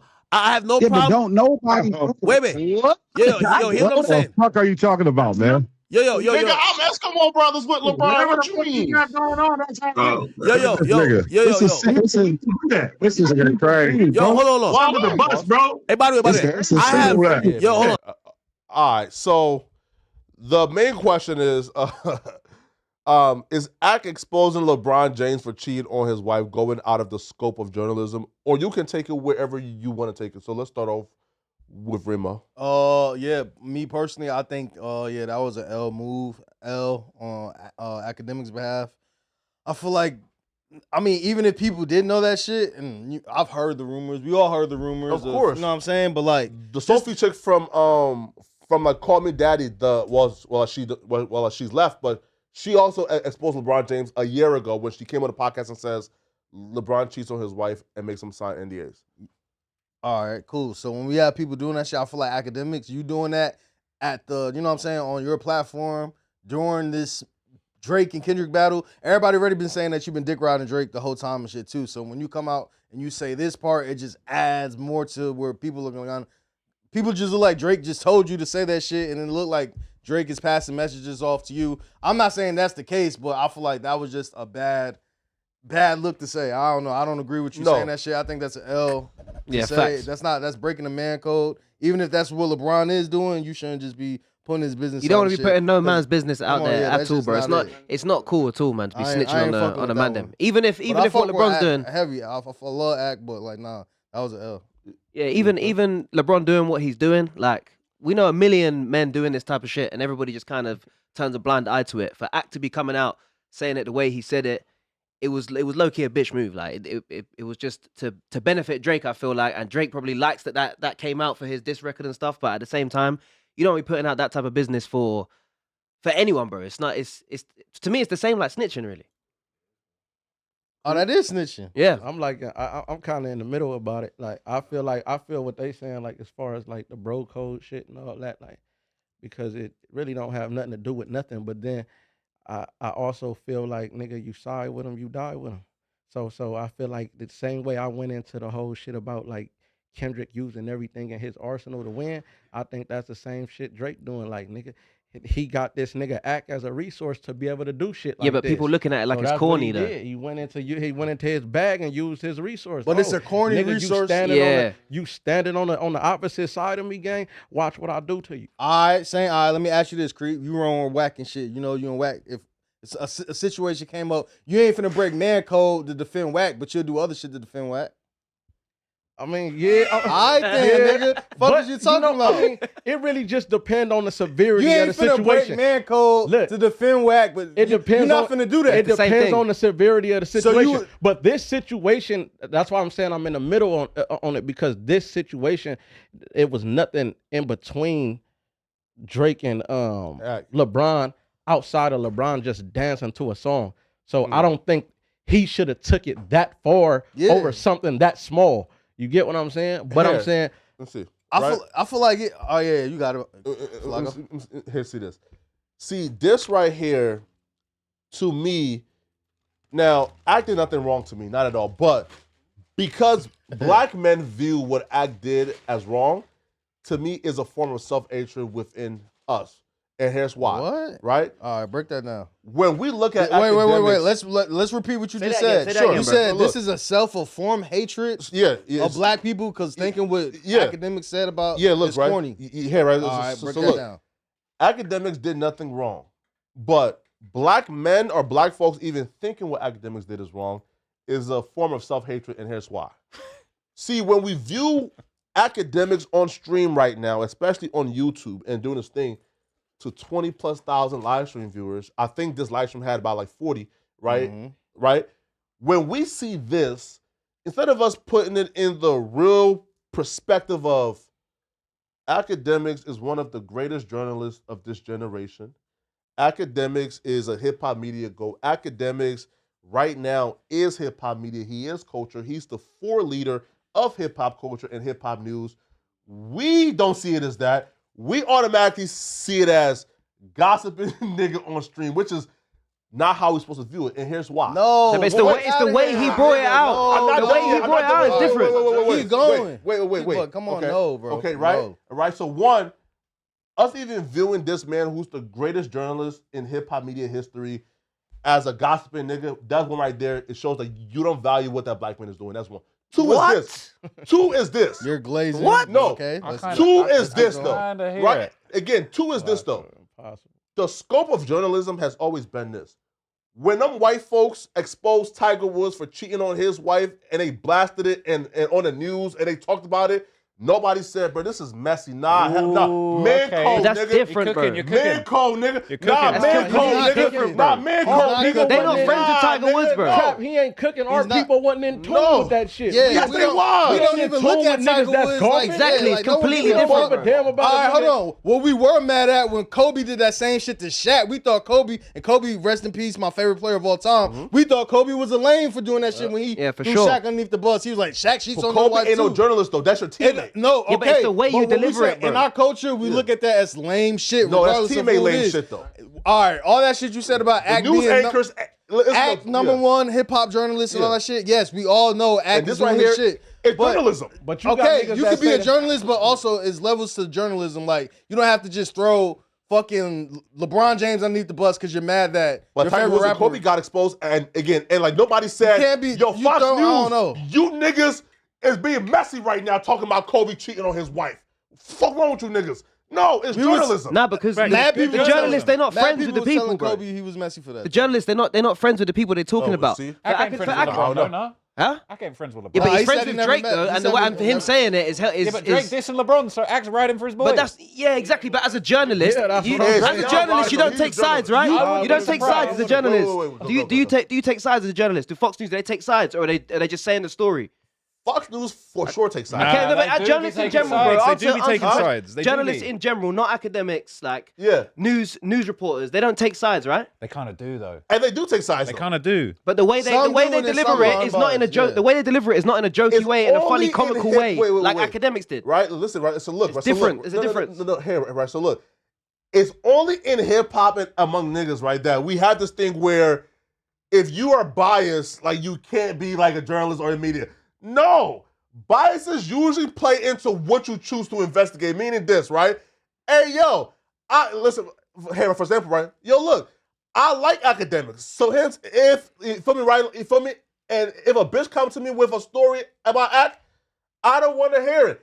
Come to me with a story about 16 shot him and see the level of fucking investigation I do on it, right? So hence, biases exist in everything. Now, listen, you can have your biases, but you know, hey, listen, man, if you can no longer avoid it, don't lie. You feel me? Right? That's it. But if Act ain't lying, if he's not lying, because I don't know if this LeBron shit is true, but if academics not lying and on LeBron, then nothing academics doing right now is some shit that you ain't never see Fox News do, ABC News do, CNN do. It's the same shit, bro. And we're not saying it's not the same shit. It's just considered corny. just for you just to Nah, it's your job. LeBron. It could be corny. Nah, it's just like I don't know. It's just like it was like, and I fuck with Act wholeheartedly. Like I fuck with him all the time. You know what I'm saying? But I just feel like personally, it was just a bad look just to throw him underneath the bus, especially with the fact that Drake still hasn't came on your stream. So I feel like you just keep defending this nigga who's not really even throwing glazing a little too much. Yeah, you're glazing a little too hard. Like this nigga just hopped on XQC stream or whatever the dude name is. That could have easily, like, the streets want to see Academics and Drake do a stream. You hopping on all these white boy streams, turning them up, but where's the Academic stream? Exactly. Act on here telling niggas that LeBron cheating on his wife with you to help save you. Yeah, so crazy. I feel wait.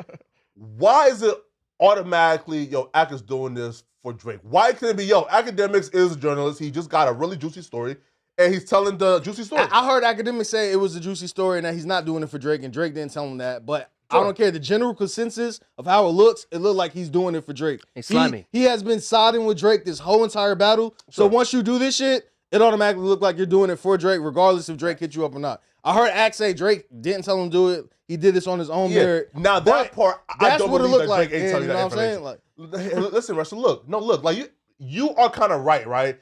In terms of like, the intention isn't the only thing that matters. Like the perception also do matter, right? The perception is everything. Right? Like Academics may not be doing this for Drake, but people thinking he does it for Drake should play a factor in your decision making of whether or not to do it. Come on. Right? He does a lot for Drake, though. Like, Academics been riding for Drake organically before even Drake was even liking him, right? Sure. Academics been a huge Drake fan. So that's normal. So it's like, it's biased, but that's a personal bias in the sense that I'm only going to make videos on people I fuck with or I'm interested in. You know what I'm saying? And so, like, I don't know. I kind of respect it. And I wouldn't be surprised if Drake kind of said to Act, like, yo, let him know. Let him know what LeBron's on.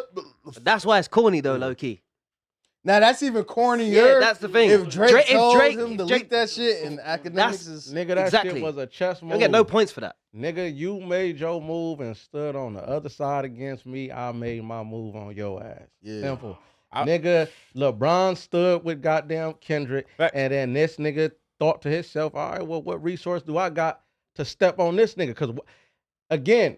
All right, he broke the bro code, but nigga, it's no fucking rules to war, gang. Like at the end of the day, but like nigga, you made your move and I made mine. I don't think that's the move to win the battle. Life is crazy. I'm not saying that it ain't corny, gang. I'm just saying like at the end of the day, it is what it is. So you played and got played with. So ain't no rules in this war shit no more then. Nah, yeah, but you don't win by doing that type of stuff. I don't know. It was certain little. It ain't never really been no rules to shit, gang. Like I said, you exhaust everything in your arsenal, nigga. Rule number 1: crush the enemy totally. Period. Laws of power. You get what I'm saying? So it's like, damn. I don't feel like if it came out of Drake's mouth first, it would have been better. It's like the fact that you see what I'm saying? I mean, no, but listen, if Drake has to, people still would have thought it's corny. If Drake like got some Diddy shit, like where like he got like the tapes, right? Because it happens in like his estate. Yeah, he has the tape of the footage of LeBron cheating on his wife. And Drake put it out. That'd be crazy. I'll be real. Drake could be getting sued big if he did that. Well, here. That might be the move. Well, here though. Like, not the sex part, but you could put out, like, like out the footage of LeBron walking into the bedroom with this white woman, right? That's not suing, right? That's legal, right? Crazy. So, like, if he does that now I'll be even I'll say, hey, come on, nigga. Drake. He ain't doing that. That ain't happening. Drake, that's too corny. Drake, that's just, that's too much. Too much. Yeah, oh, now it's too much. Nah. Right, that's too much. Anything goes. Himself to tell on another. Anything goes. Here, I said though that I thought it's very corny for you to go after somebody because they were rapping a song in public. That shit to me is the corniest shit ever. Yeah. You rapping a song. What song it is, bro. If someone made a song talking about I'm smoking Flacco that pack, nigga was and you see me rapping along to it, dancing, doing the Flacco pack dance, imagine gonna be being pissed, on bro. top imagine being on top of the whole industry and then like you just feel like everybody in this motherfucker turned against you. Like everybody.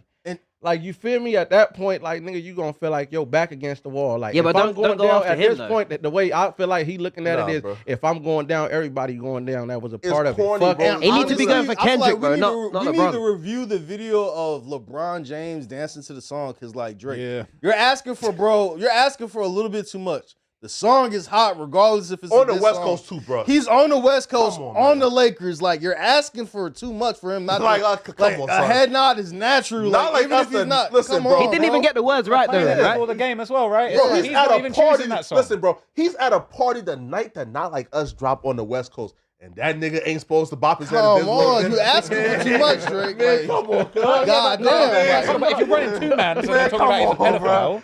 Bro, listen, bro. I don't know. Just the nigga in me just going, that shit's just gonna make you head nod, bro. Like, it's too hard not to. Yeah, like, right? That shit's too hard, petty bro. too. Listen, bro, he's so petty too, bro, that he's not mad at LeBron for rapping other songs on GNX.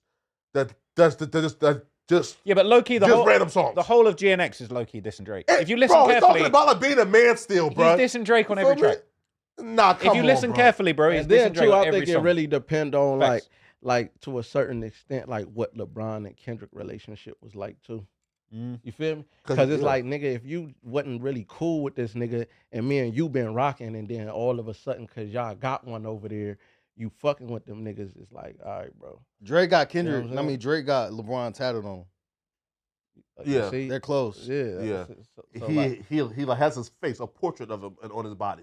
yeah, that's some gay shit, but Wait. Drake's got LeBron tatted on him. Yeah, his face. Yo, that's. But some Drake gay also shit, too don't have like Wayne, Lil Wayne, got Kevin Aaliyah. Durant. That's still. It's still So like, kind it's not really weird. Still kind of gay. nah, that's weird, nigga. You don't get no living nigga tatted on you. Like, Well, Wayne if a nigga die and the nigga was an inspiration to you and they really made an impact, like, you feel me, in life, like, that's one thing. But a grown ass, living whole ass nigga, and you got a nigga tatted on your face, you gay. Nah, right? I mean, not on your face. You can't really be dissing someone you got tatted on you either. I will again, like right now, I'm not in a mind state where I will consider it. But yo, So you finna go get academics tatted on your back? You gonna blow that shit up right on your back? I'm gonna be real, right? right? No. Look, right? So look, right? Now look, for example, right? So look, I always give Adam, academics, and Vlad credit, right? Like, for example, bro, like whenever I hit a milestone, I do give them thanks, right? Because they did trailblaze a path that allows us to be on YouTube and make money. So let's just say this, man, right? Listen, if I make, let's say, $100 million, and I look back and say, damn, yo, act is the reason why I've made $100 million. Yeah, of course. You feel me? His Nigga, face it's tattoo, other of course. ways. It's gonna be Ack or Adam that you get tattooed first. I'm gonna be real, probably like the three. Cause listen, bro. Cause hey, bro, like listen, bro, like where you getting Adam tattooed at? I might have to color Adam's face black because I can get a white man tattooed. You feel me, right? That's Brandon, bro. You feel me, right? You gotta get Bladum, right? We gonna get like, Bladum, right? man. Black Again, that's Adam. Brandon, right? You feel me? Nah, that's crazy. Right? Black Vlad and Black Adam could go. Bladum, man. Yeah, Russell, like, you know, probably have to like color like their skin in, right? Because I can't get no white man tatted on me, bro. Like that's that's crazy, bro. Like, listen, bro. Like, He got a black man tatted on him. Hey, well, again, he has like, listen, because I know Ross enough to where he doesn't quite meet the criteria for the white savior complex because he's not. He's not that liberal, right? But there are some some white folks who literally like their nighttime routine is they like lay down and on their dashiki rug and they like cry and pray for black folks. Like who are you talking about, bro? Yeah, I don't know. There's white no people. what? We need more white people I'm like white that. and I ain't never seen the dashiki. Well, that's What? crazy. We need more white people like that. If they're You ain't got Nancy too many white people Pelosi and now. them dressed up in dashiki, had the dashiki like garb on, and apologized to black folks on their knees. during the George. Yeah. Yeah, shit, that But shit was that's crazy. that's a moment. Nah, You make it son. seem like that's just a group of people doing that. Every Yes. day, That's trying to faithfully. show empathy, nigga. Huh? That was her trying to show empathy to the situation Bro, listen, bro. at hand.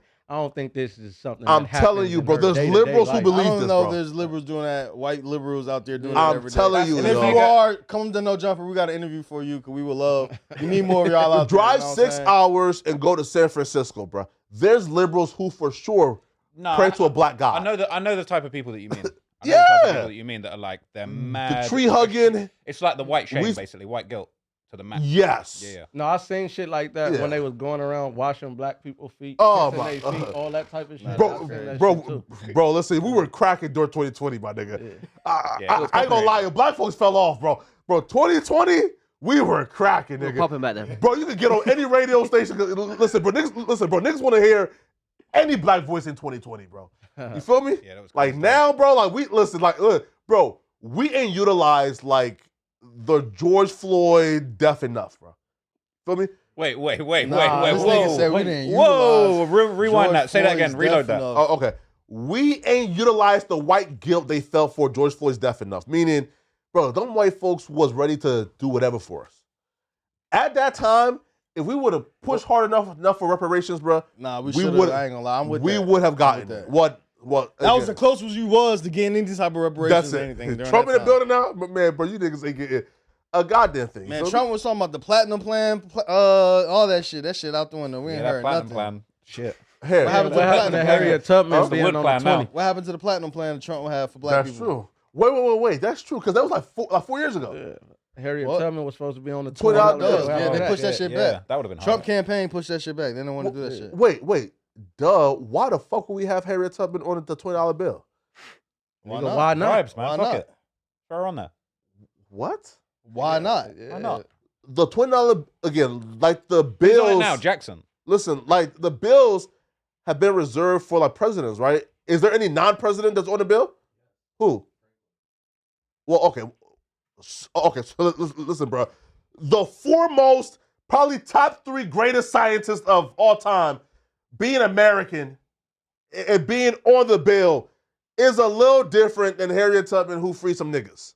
Oh yeah, you got get your coon ass out of Right? here. Hakuna Matata. What is he saying? All right, Flacco. Who? If you were going to put someone that wasn't a president on a 20 bill, who would you be choosing? Who wasn't a president? Yeah. Top three candidates. Top 3 who wasn't a president. I'm gonna be real, bro. And it can't all be white people for sure. I'm gonna be real. Who wasn't a president? Damn, bro. Like an important American, you know what I'm saying? Like the only other person that I can think of is like Obama or Trump. Obama would be hard. If they put an Obama, Right? never I give you that. Obama or Trump, but like not like an MLK or something, or is that too? That just would never run. Listen, bro. MLK obsession, unhealthy obsession with white women, sort of like decreased his place in history for me, bro. With a Kendrick desk, you know? Crazy, bro. No, bro. Listen, bro. Like, there's tapes and files, in like the government library or whatever. Yeah. So what you like to white women? Of MLK and on the phone, bro, like risen up white bitches, bro. Like, that's what he's got to do, though, bro. What's wrong with that, bro? Yeah. Put them on the ones. That's what I'm saying, man. Huh? We got to put them on the ones for sure. Throw some of them. White women. Right? I don't think it's that bad because he cheated on his wife. But I think it would be worse if it was Malcolm? Malcolm, because Martin was preaching, let's join hands with them people. You get what I'm saying? So it ain't like he had like this weird ass like, oh, we don't fuck It's kind of worse, like, right? Nigga, it was Malcolm X who was really on that, so I don't think that comes as a shocker. It's not creep. So look, it's kind of worse because if we sort of like psychoanalyze it and dive deep and like figure out that this man's entire reasoning for trying to like integrate maybe because he wanted to fuck white women legally. Right? Hey, I don't. To me, that's an issue. I don't know. What's wrong with that, though? Even if that's What's wrong with that? If that's part of the What's wrong reason. with that? If that's what he wanted to That's do, a little cherry on top. You got to stop segregation somehow, bro. Well, hey, listen, bro. So look, stupid. No. Somehow, right? Somehow, bro. Hey, bro, for example, right? Like just like logically though, right? If somebody has oppressed you and they have made it perfectly clear that they want you to suffer, right? Why will we then say, oh, let's integrate and let's give them power to make laws and legislation and hope that their laws and regulations are fair? That doesn't make sense, right? Like, again, what makes sense is saying, yeah, let's get freedom and do our own shit, opposed to giving these people more power, which again led to what? The Jim Crow, the other shit. Even like to this day, bro, you feel me? You know, like, there's still some things like, you know, implicit biases that still affects us, right? Oh, yeah, for sure. But right? that was never going to happen, gang. It was never going to happen like that to where black people could have just vamped off and did their own shit. They was going to come fuck all that up. And that's because black folks wouldn't have left. The black folks would have stayed. Oh, you saying like we should have went? No. Hey, right? So look, if you split America across and say this is for black folks, this is for white folks, niggas will make millions and cross over to the white side and buy houses there, my nigga. Yeah, I'm telling you, bro. Listen, bro, niggas ain't living in an all nigga government, bro. This nigga Flacco. We know this, my nigga. Bro, we know this. No. But Flacco. Is that why you left Liberia? Damn right, bro. It was war and shit, nigga. Oh. Right? Listen, bro. Fam. Listen. Oh, Liberia was what? Was they took the free slaves from here who wanted to go back and say, hey, here's your country. Do what you want to do. And within the first year, the free slaves said, hey, the like the people who were here, hey, bruh, y'all can't vote. Sorry. Hey, bruh, y'all can't own land. And sorry, bruh, y'all can't marry free slaves. Right? So again, when niggas got freedom, what's the first thing they did? Was oppress another group of black folks, bro. That's one example, though, bro. I got multiple questions for you about this, man. We're about to get deep into this. Okay, what's up, man? Do you not mess with white women? Now, no. Now. How come? When you say now, though, you used to? Like, No. Hey, so look, there was a time where I used to like look at them and thought, I wonder, you feel me, what's some white, you feel me? Right? You find white women attractive? Yeah, sure, right? But now, though, just me understanding, bro, as a black man, bro, and who made it out, and who sort of has climbed the social hierarchy and changed my tax bracket, bro, I have a duty to close that, to try to close the wealth gap, right? And I can't close the wealth gap if me, as an obese man, marry a white woman with my wealth, and then I'm probably not gonna see 70. And now she inherits all my wealth. It's getting deep for sure. You feel me? Wait. Okay. Wait. Let's say, but you got mixed children. Yeah. And that's your bloodline. Yeah. You ain't lying. Yeah, right? Wait. Yes, right? Hey, again, though, statistically, though, mixed kids marry white more often than not, right? So, again, if I marry a white woman with, my health status currently and my wealth, she inherits it. My mixed kids will more time than not marry white. Now, guess what, bro? Within one generation, my entire bloodline now is white. Nah, but that's over with for me now. That's a crazy way of looking at it, because then arguably on the flip side, you've kind of diluted the white gene pool. You know what I'm saying? So you're kind of like, you're bringing the black side of the gene pool up. Hey, bro, listen, bro. So look. No, look. He's spitting right there too, though. No, listen, though. I'm saying, listen. And also, yeah, you're talking about, she's going to inherit your wealth. Mm-hmm. What if you got with a white chick that has some crazy generational wealth? Now you're up. You're in the building. That. You're in the building. That's what I'm saying, though. No. It's fine to do that then. As a black man, it's fine to go. What is it all about finances then? Jay Electronica said this. I heard the Rothschild. No sentence ever started that way. Good. You know what I'm saying? Jay Electronica said, I heard the Rothschild run the world, so I went to England and got me one. No, he did for real. He did. And that was real life raps. He went crazy. You feel me? Yeah, but he never got up off of that. He basically just broke up the family and then dipped. So, you know what I'm saying? Didn't really hit like that. And that's my point. But he felt like he was breaking out the system by hitting the generational wealth white lady. As low-key some cool shit too, though, right? Like, right? How you figure that? Like, you thinking that, that, like, my power, like, comes from me putting dick in, like, white women. Like, that's, like, that. Feel me? Like, I don't, all right, if you think he was saying it like that, but I think more so the wealth that he has now can also create jobs. And of course. Maybe it's not just like a children thing. Now he can hire black people. But you got to marry her, though. I don't think he got that. I don't think he got no wealth off of it. Yeah, feel me? Yeah, right? Yeah, but I'm just saying, just in general, though, it also could be where you just provide jobs for black people. Right? So, look. In terms of Jay is, like, listen, bro, like, you're not supposed to like, give no white bitch no free dick, right? You're supposed to charge for the dick. Meaning, listen, bro, they already fetishize us and look at us as, like, bulls, right? As like, this is, right? This nigga fly. So if you're going to fuck a white bitch, especially a Rothschild, bro. Charge him. You're supposed to fuck her, marry her, take half, and dip. I think he got a record label out of it, though, so he wasn't. Kind of work. He got a little imprint or something. How you think he funded all them albums and shit? Come on now. Nah. And he was signed to Rock Nation. Yeah. You feel me? Yeah. Yo, which also too is like, bro, like your first album was with a joint. No, your first and only album is a joint album with Jay-Z, which is But that's a conversation for another day. I got more questions about you, your racial opinions. Yeah, sure. What's up? So I got to ask you, a minute ago you said, now that I'm in a higher tax bracket, I kind of made it out. Yeah. What is it you feel you've made it out of? I'm no longer in abstract poverty, and like I can now do something to contribute to like having a stable household, marrying a black woman who have maybe come from poverty too, right? So now we have come together now, and now look now, her bloodline now is now not in poverty no more. My bloodline now is not in poverty no more, right? So if me having some money can change a black woman's life and change her family's life, why would I now choose to change a white woman's life or just bring you feel me? Right? It doesn't make sense, right? It's like you have a duty when you have money or, like you have some type of status, bro, to make sure, bro, that you bring up that black woman with you. Why? Because now guess what? Her life changed, your life changed, the wealth gap gets a little bit closer, right?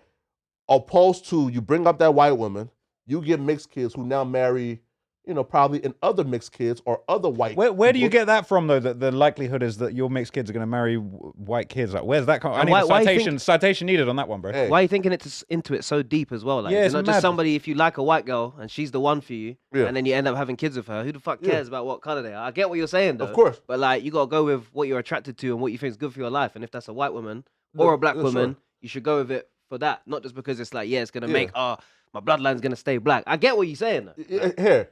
No, sure, but bro, it's only black folks who don't think 20 steps ahead in terms of these things, right? Listen, trust me, bro. I don't know if white folks think 20 steps ahead about this neither, though. Flacco low-key right, if you think the white man ain't pocket shit, every other race think like that. Like, nigga, marry within your own goddamn race. And nobody... I don't know about that. I feel like that used to be a sentiment back in the day, A lot of races feel like that, gang. I know a lot of racist people. Yeah, I know a lot of people like they ain't outside of... Yeah, but look, even then, when it was that, nigga, where was the people complaining about it?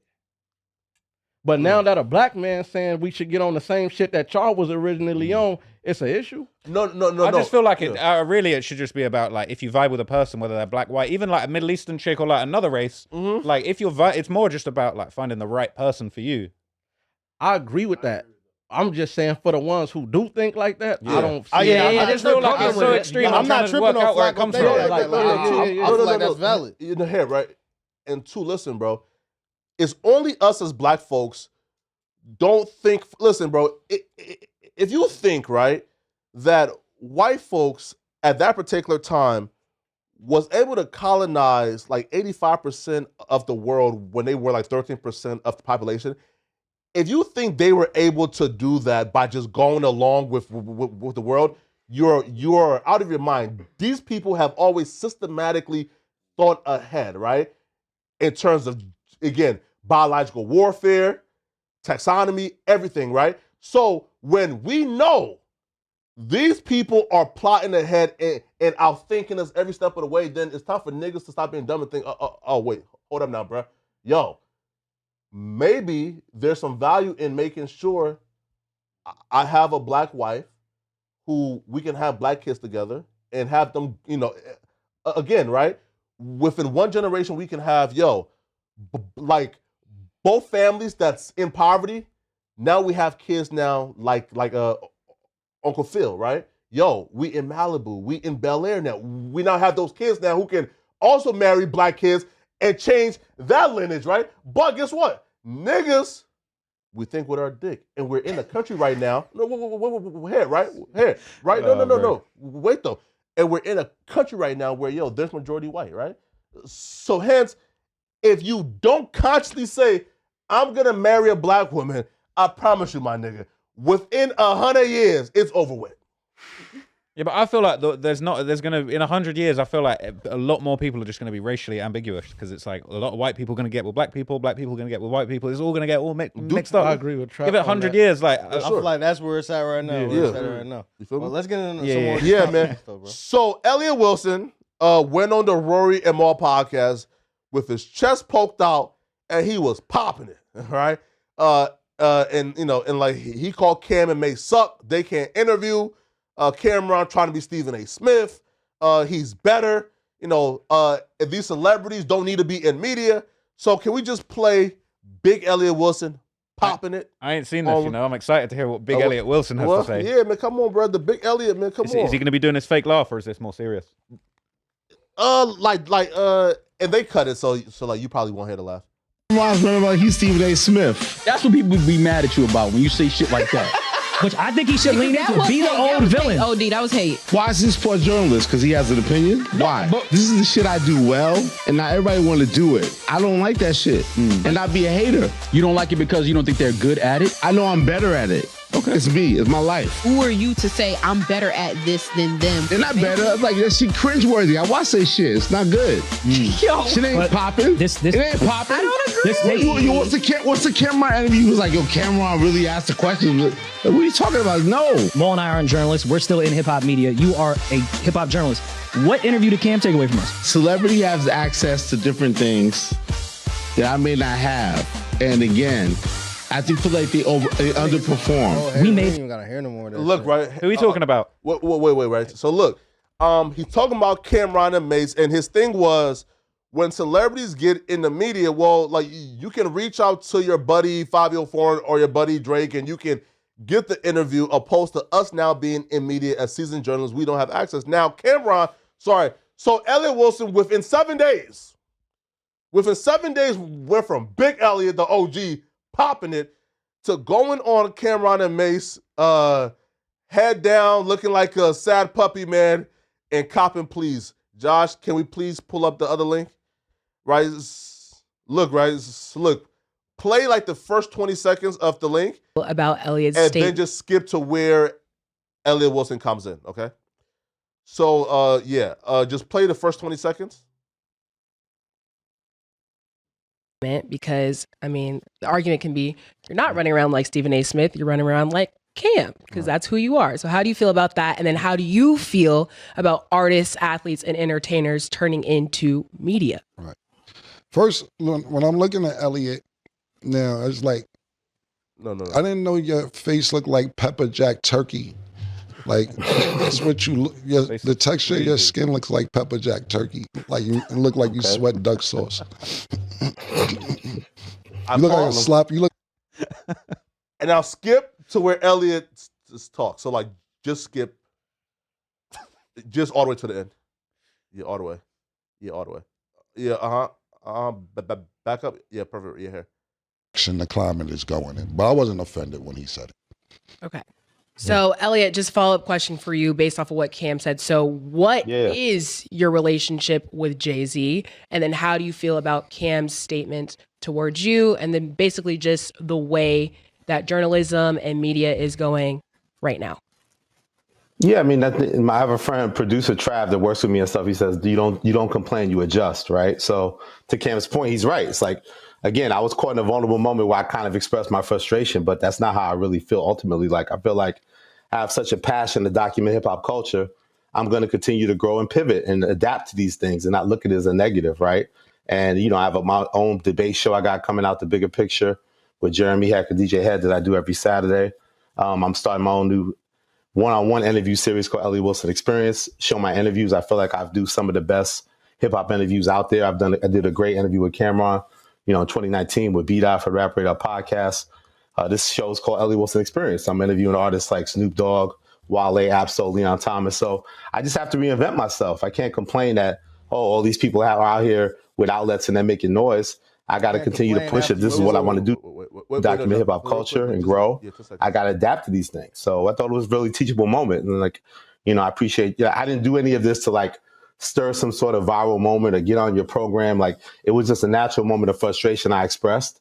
But to Cam's point, you can't just complain about that. You don't want to be the old person at the park talking about you don't get no play anymore. You have to adapt to these times.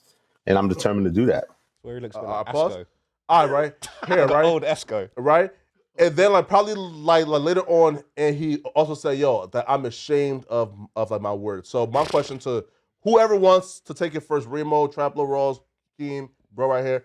Wait, what? Honcho. Yeah. Oh, Honcho. Oh, Honcho. Is this a bad look for Elliot Wilson, man? I feel like Elliot Wilson been making himself look bad all year. I feel like his frustration shouldn't be with Cameron and Mace. he's more so mad at the streamers and shit who are getting better and bigger interviews than him. At the end of the day, Drake is gonna hop on a Casanat, Aiden Ross stream before he even hops on a Mace or a Cameron stream. So like streamers are taking over the industry anyway. So I feel like you just look old and bitter when you sit there and just keep arguing about like who's getting interviews and who's not sitting down with who. I feel like this is a super bad look, but I feel like he's been making himself look bad all year. So like I'm not shocked by him saying this shit. And it's just like he ain't even standing on nothing. Like you just went on there and said all that shit just for you to popping it. Just for you to come back. Just for you to come back. And then I don't know if this is a hotel, but like if it's not a hotel and that's your apartment, this is what you did after all these years. And, nah, bro. We're not about to do that. I'm just saying, it just looked like, bro, I don't listen, know. Being a journalist, bro, is a tough game, bro. But I'm just saying, that's why he's mad, nigga. Like, look. I don't know, but that's my take. Bro, listen, bro.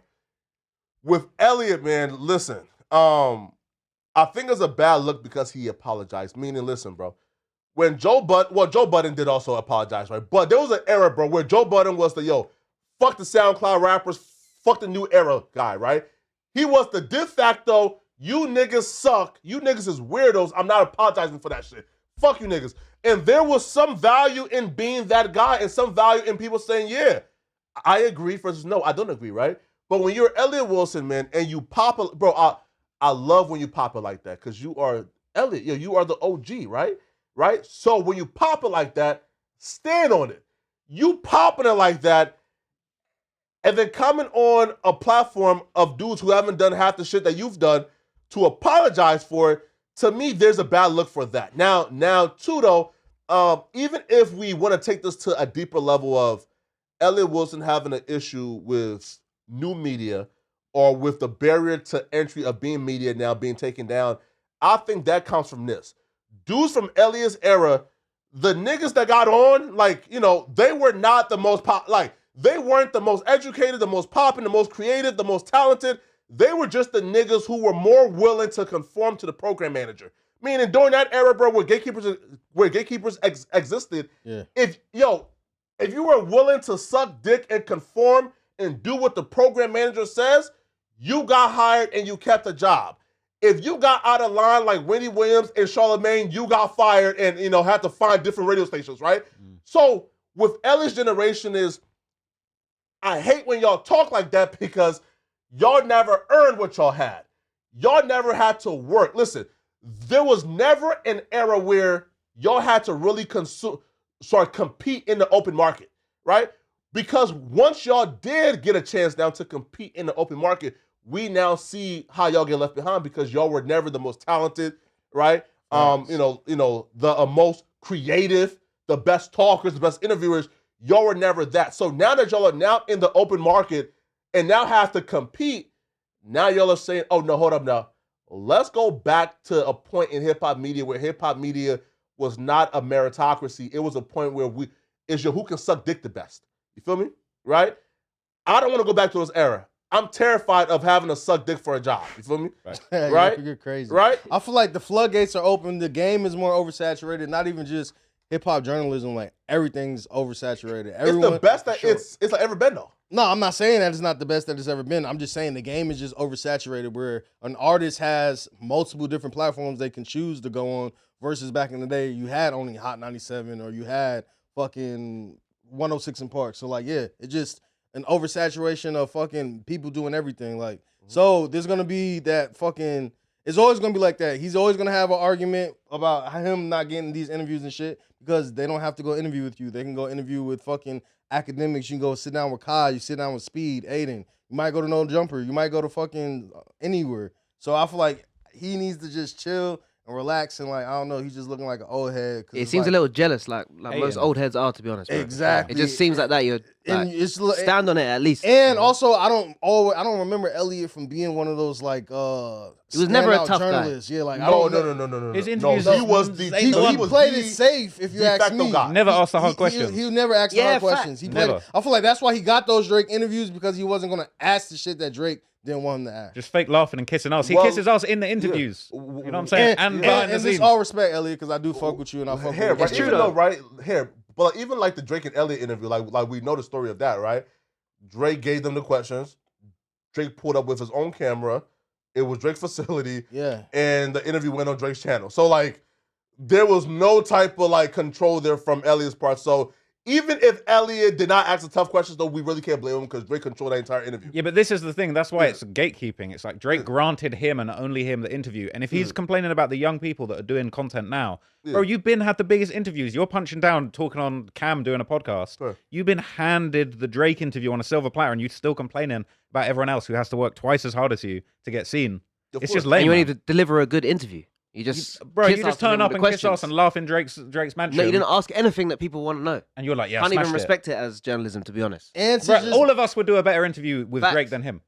That's true. And just to be 100, it's just like, I feel like the older heads is just like out of touch of what's going on and shit. Like, I can never see Playboy Cardi wanting to sit down with Elliot Wilson. And like, if that's the case, because these are the new giants that people need to be looking at. Travis Scott, the Playboy Cardis, Destroy Lonely, Ken Carson's and shit. And I feel like Elliot is just a little too old for him to even sit down and have like a real genuine interview with these guys. So I don't know. Maybe his time is up in that sense. Do people even care about him now? Like, do people even care about him now with like everybody doing like having their own platform? I can't name one interview that I want Elliot Wilson that I'm like, oh yeah, I want to see Elliot do that interview. Drake.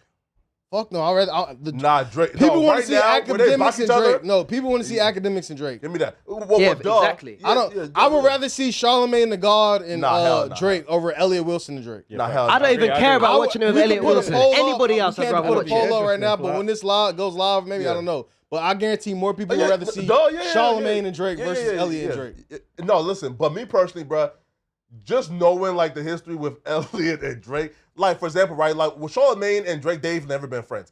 Well, no, because he did send like Charlamagne like 9 bottles after the Meek Mill beef. So they tried to squash it, but then Charlamagne takes his shot still, so they're not friends.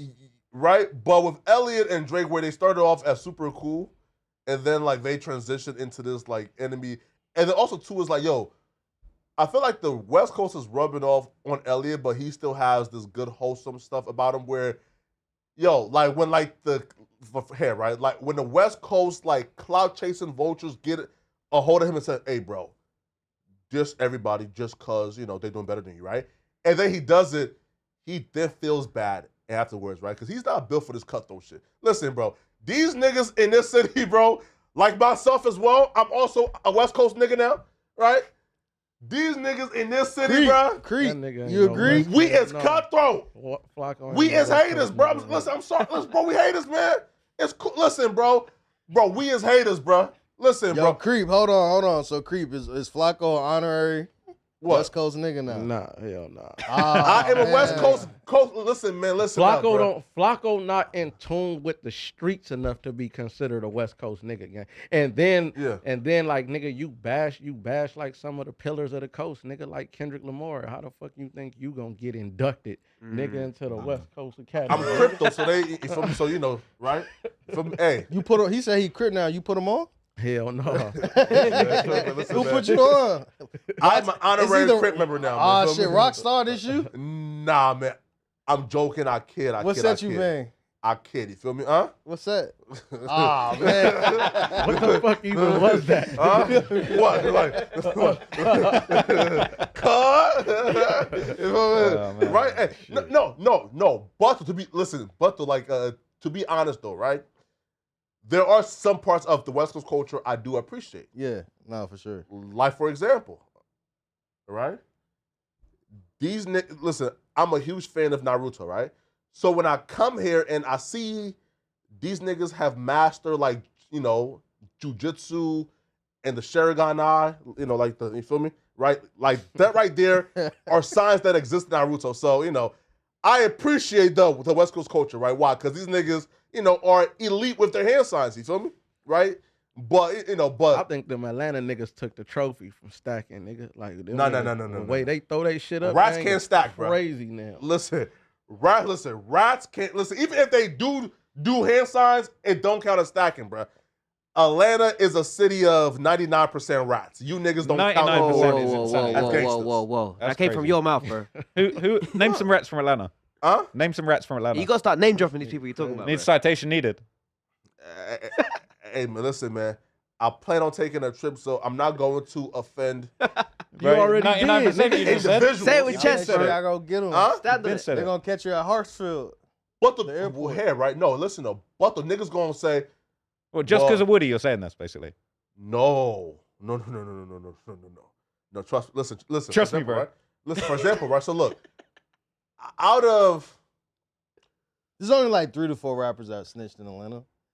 Who's the popping rappers in Atlanta right now? Like, Gunna. Shit, Baby. Future, Gunna. Baby, Gunna. Shit, you want to go? We can go even more. Shit, sure. Baby Drill. Baby Kia.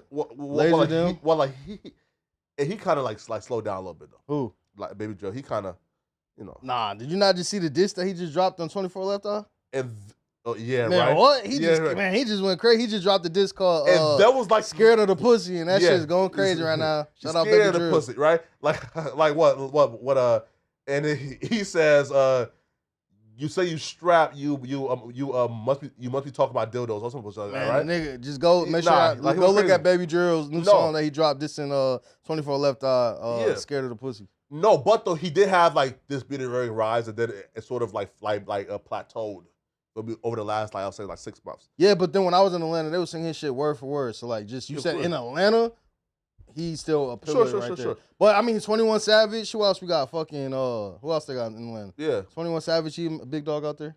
And out of those rappers that like you just named, like 75% of them are rats. Right. 75. All right. How? Young Thug ain't snitch. I'm not gonna say Future who didn't told. Snitch. I don't know who told. Lil Baby a snitch. I ain't gonna say who told. But you said 75%. Those are people I just named. No. Again, those are people I just named. 75% told, but I'm not gonna. What you seen paperwork? Of course, with the science. Listen, bro. You just talking now. Bro, you need to start. Letting us know, bro. Send it to the exposers. Listen, send them to the exposers. 100% serious with a straight face. Do the science on Atlanta niggas writing. No, but I just named specific rappers. And I told you 75% of the niggas just and I'm gonna name these people again. 21 Savage, Lil Baby. Name them all. I never even said Gunna, but I'm gonna put Gunna in there. So maybe that's 25% if that's what you're saying. No. All right, so look, let's break it down. Let's break it down. Huh? No, you said Gunna. All right. Gunna is Gunna a snitch? Because if Gunna snitched, Thug snitched as well. They both took pleas and said, this is a gang. YSL's a gang. 75% of the rappers you name are rats.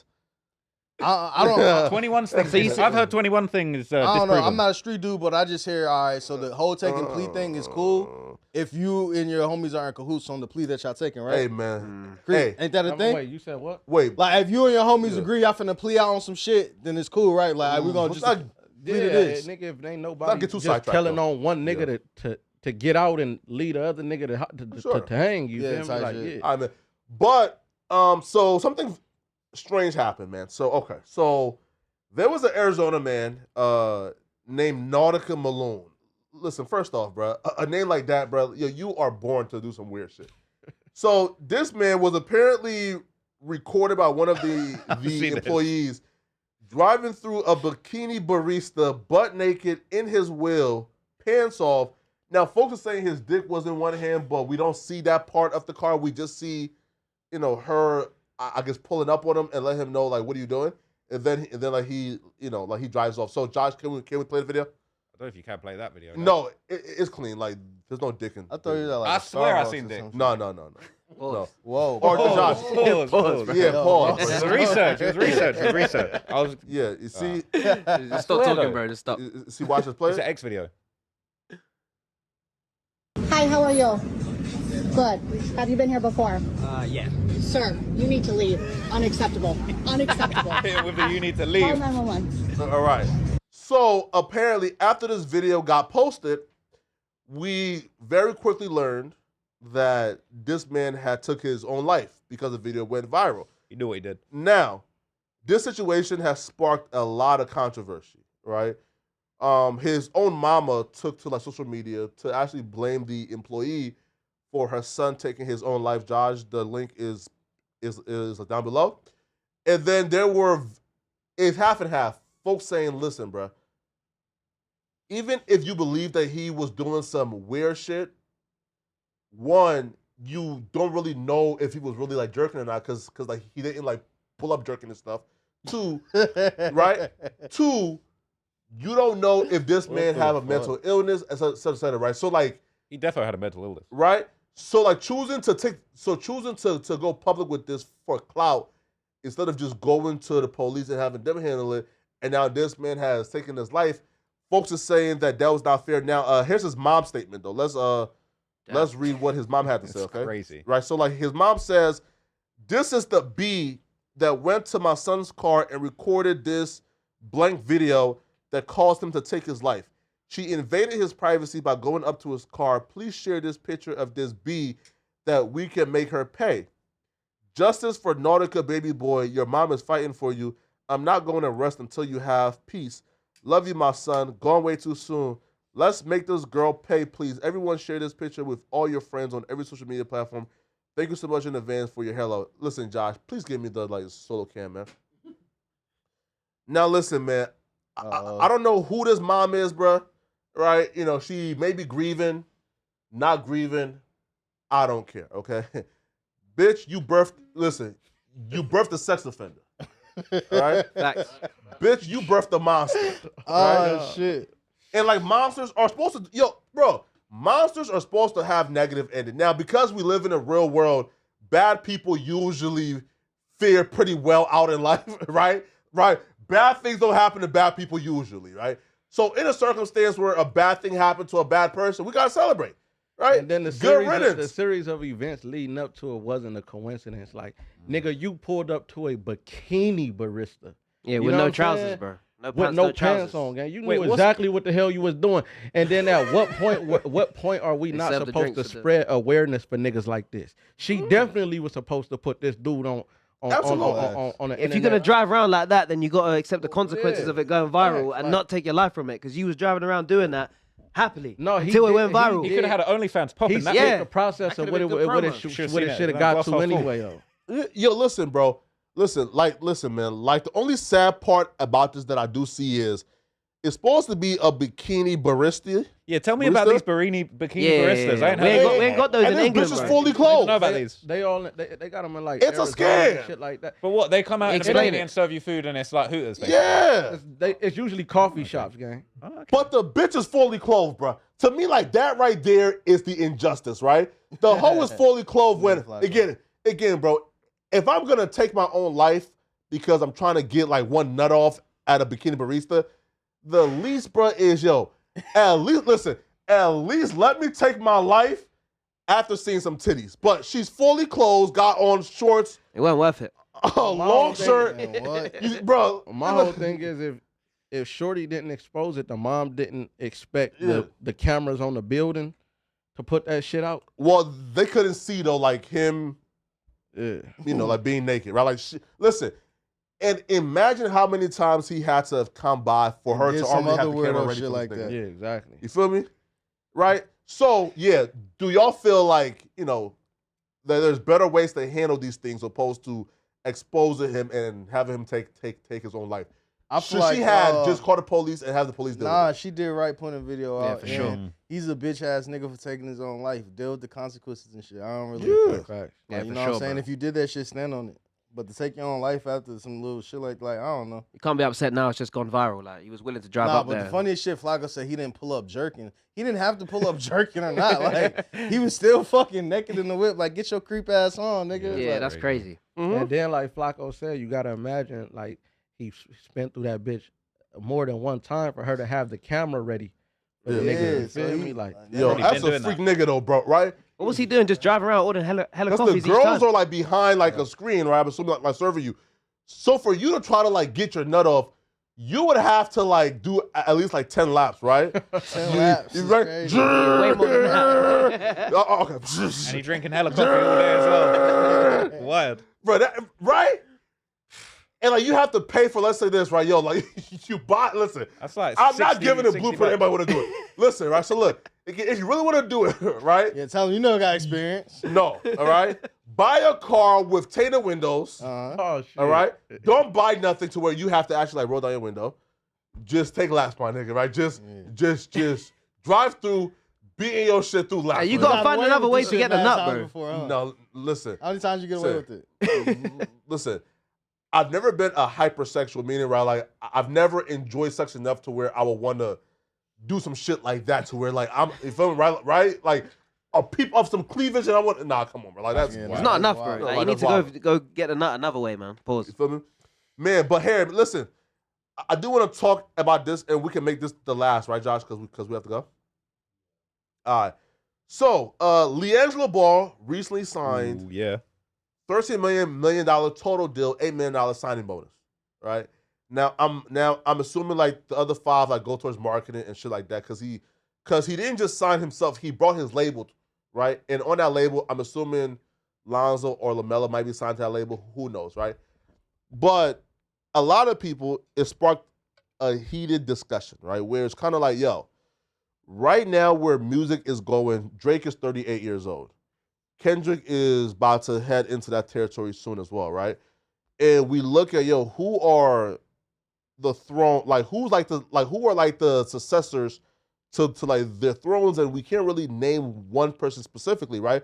So like folks say, listen, this is because we're living in the microwave era for music, where because of TikTok and virality, we sort of put a lot of stock in songs that come and go, opposed to rewarding artist development and paying for artists, and signing artists, and like rewarding people for taking their time with music and making profound music that's evergreen and can last, right?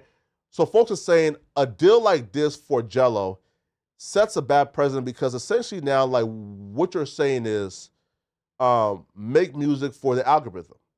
And if you reward people by giving them record deals for making music for the algorithm, then guess what?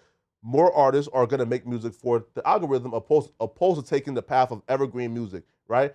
It's like here, if Adam just gave raises to anybody who punched a coworker, then everybody here would be tussling, right? Nah, it's different, bro. It's different. Right? Right? No. Listen, if you reward behavior, you're going to get more of that behavior. So if you reward microwave music, you're going to get more of music that caters to the algorithm opposed to making music that's unique, diverse, and something that you really can sit with. So do y'all feel like deals like this is negative for the culture? I think deals like this is super negative for the culture, but I think it's past deals like this. Like, that's like, we've been in this era already. Like, TikTok has been making people just make algorithm songs, and people aren't even dropping albums. They're just dropping singles and shit right now. Like, that's why we praising Kendrick, because he's he's one of the last people who's actually like taking care of like making sure like, no, I'm gonna make sure every word that I say means something and shit. So we're just in that algorithm TikTok era right now. I think like, nigga, this is just what it is, and I think like there's no going back from it. Like, unless the TikTok ban actually happens, I still don't even think we're gonna be able to get back to like people actually putting like real thoughts into like music and shit. Like Tyler the Creator, I ain't even listened to his album, but I heard it was well thought out and shit. Damn.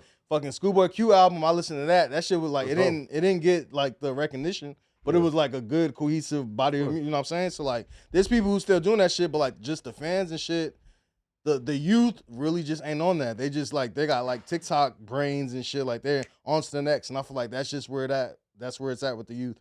So like, these deals are just always gonna constantly happen right now. Yeah, sure.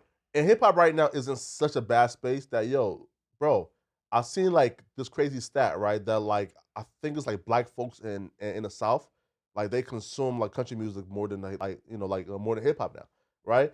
Like, so if like we're transitioning to a point where country music is now higher and on the charts now than like hip hop, right? Bro, we're transitioning to a very bad space in the culture, and I feel like rewarding behavior like this, all this does is now tell the kids, don't try to be like the Kendricks or the J. Cole, where you sit with music, take your time, and work on your craft. Hey, bruh, just do whatever trends and caters to the algorithm. Because again, the algorithm has a very specific formula of what works. And, and you being But if you can get it popping, the label's going to go for you. The label don't care about how good your music is. They care about how much attention you can get. And if you're getting a lot of attention on TikTok, they're like, yo, we can make the money back. If you got good music that's like people want to preach about and they ain't selling, who cares? And that's why folks say that it's bad for the culture, right? No, it is. But at the same time, the labels don't care about the culture. The label cares about the money. Ain't to me, because I think it low-key simplified a process that damn near was impossible to get into.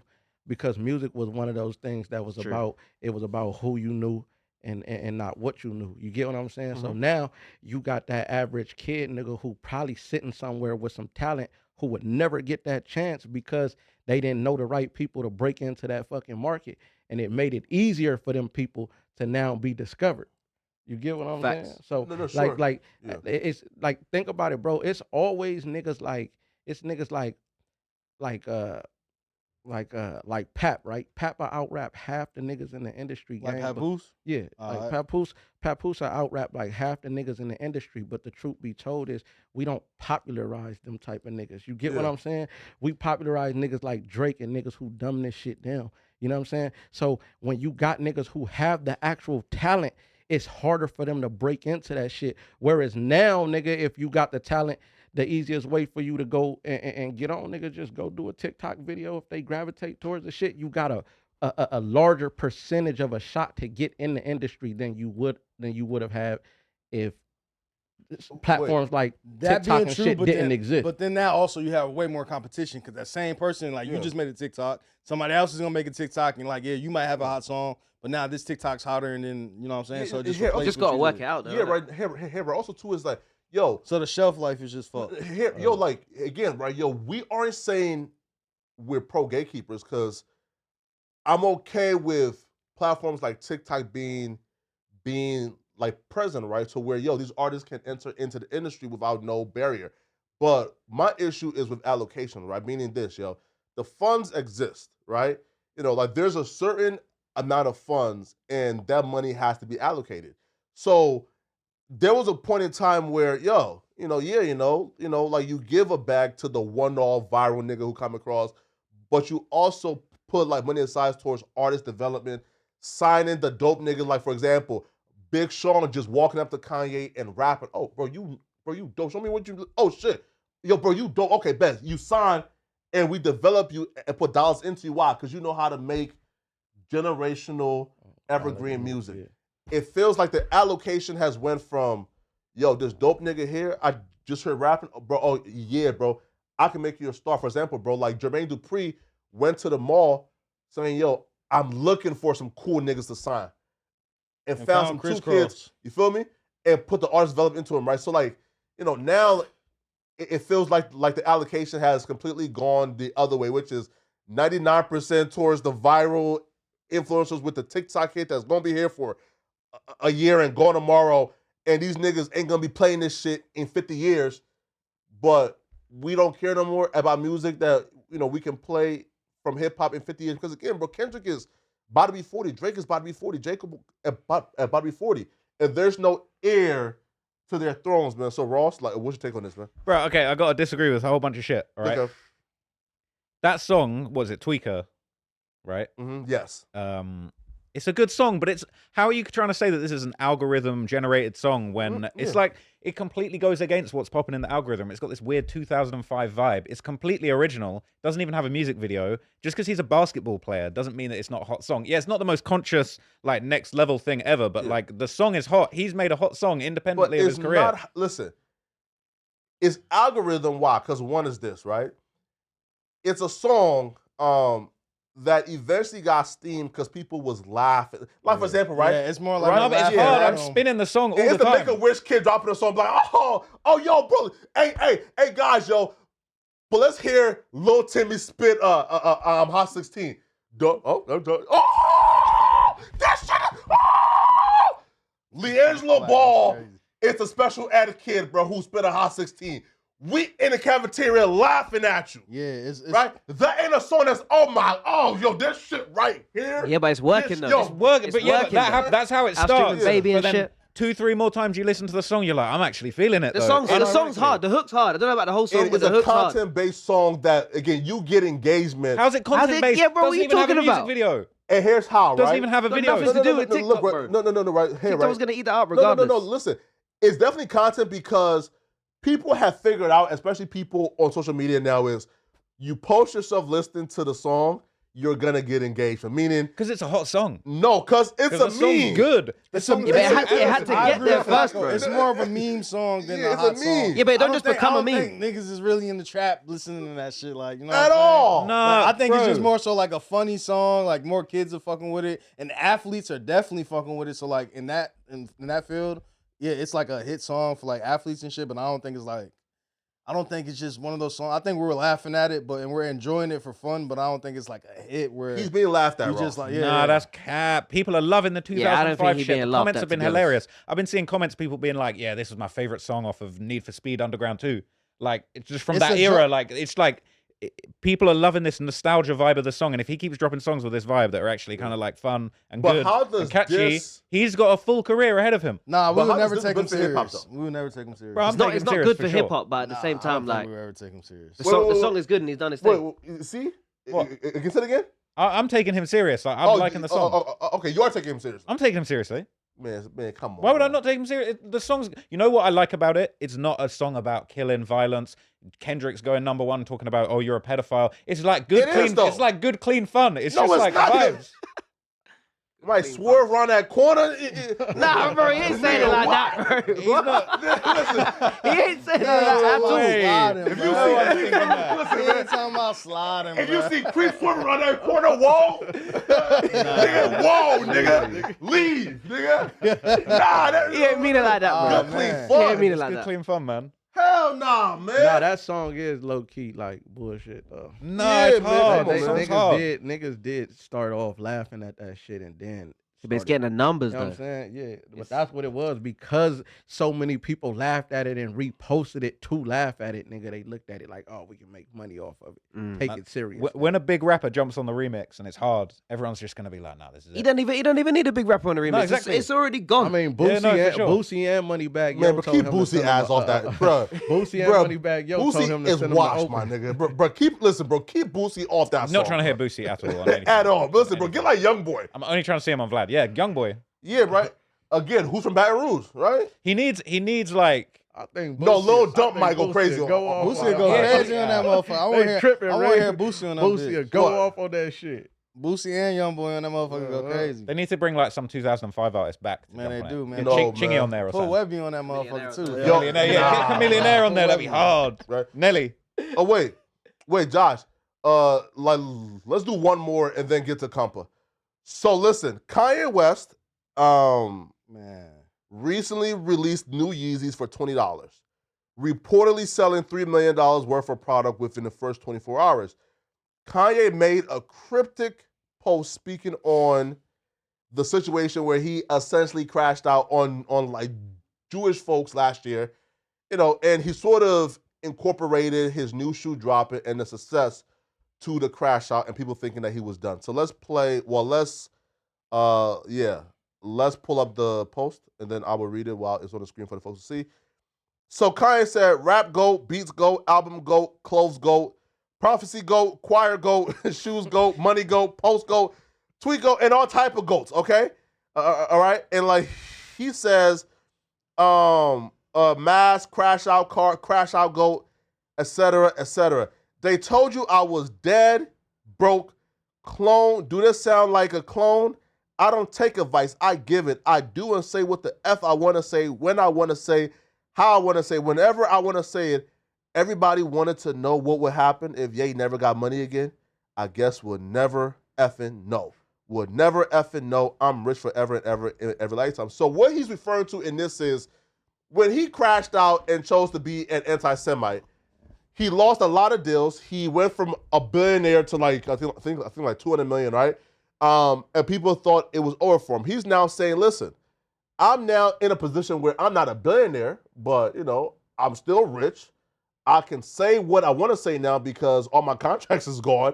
Now I can just travel with like my hot wife, and I can just like do my drops. I can collect the easy $3 million in every drop every week. You feel me? And do my thing and live. Now here's the question, man. Do y'all feel like Kanye West is currently in a better position now than he was pre-cancellation? Hell no. Okay, why? because you're never going to get to the heights of when you were actually being backed by a giant corporate company like Adidas. Like, they were making billions together, and like he threw all that away over some pretty dumb shit. I feel like right now, like stuff like this is Kanye. He's in the energy arc of his usual kind of crash out phase. He been taking the meds. In 2 months, we're going to see a divorce. We're going to see like a beef. Like, it's just going to be collapse of everything. Again, it's the usual Kanye. Here, right? You see, listen. So when we think about the height of Kanye, right? So I'm thinking about like pre Yeezys, right? When he was doing these like interviews. That's the height of Kanye. No, right? In terms of him doing like these interviews before Yeezus and talking about like we are slaves to the infrastructure and you feel me, right? Yeah. And going off, and then he sort of like got into altercation with Sway where he's talking about how they won't let me in, right? They want me to be a slave. They won't let me in.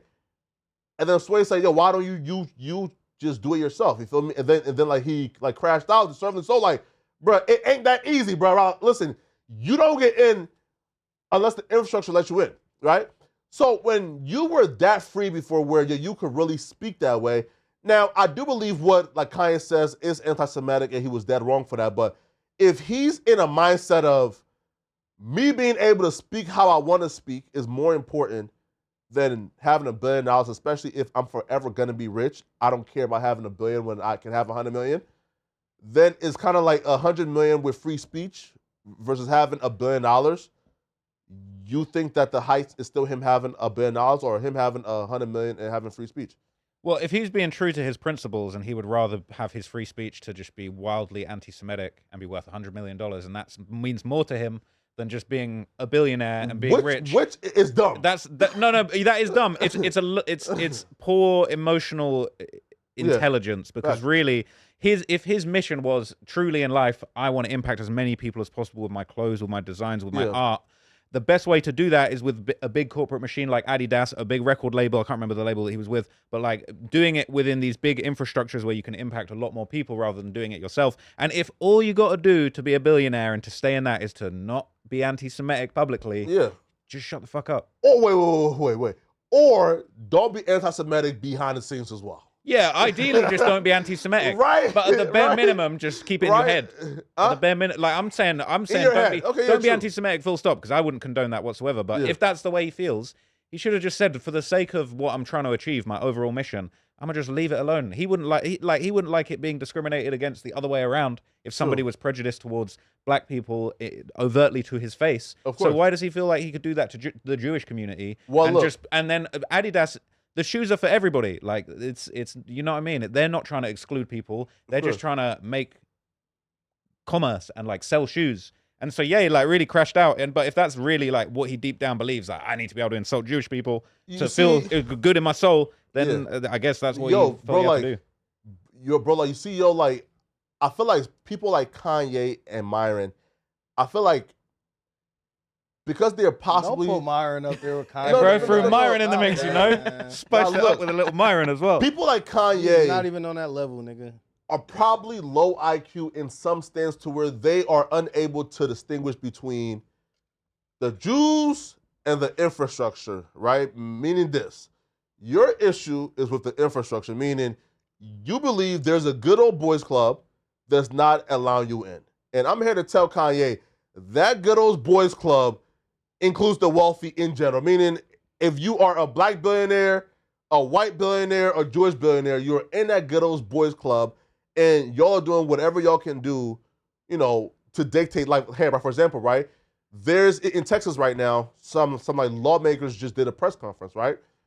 Some billionaire... 2 billionaires are trying to take over Texas. Yeah, it's crazy. But though, it's white Christian nationalists though, right? So billionaire white Christian nationalists are trying to buy up the Texas, like representatives, right?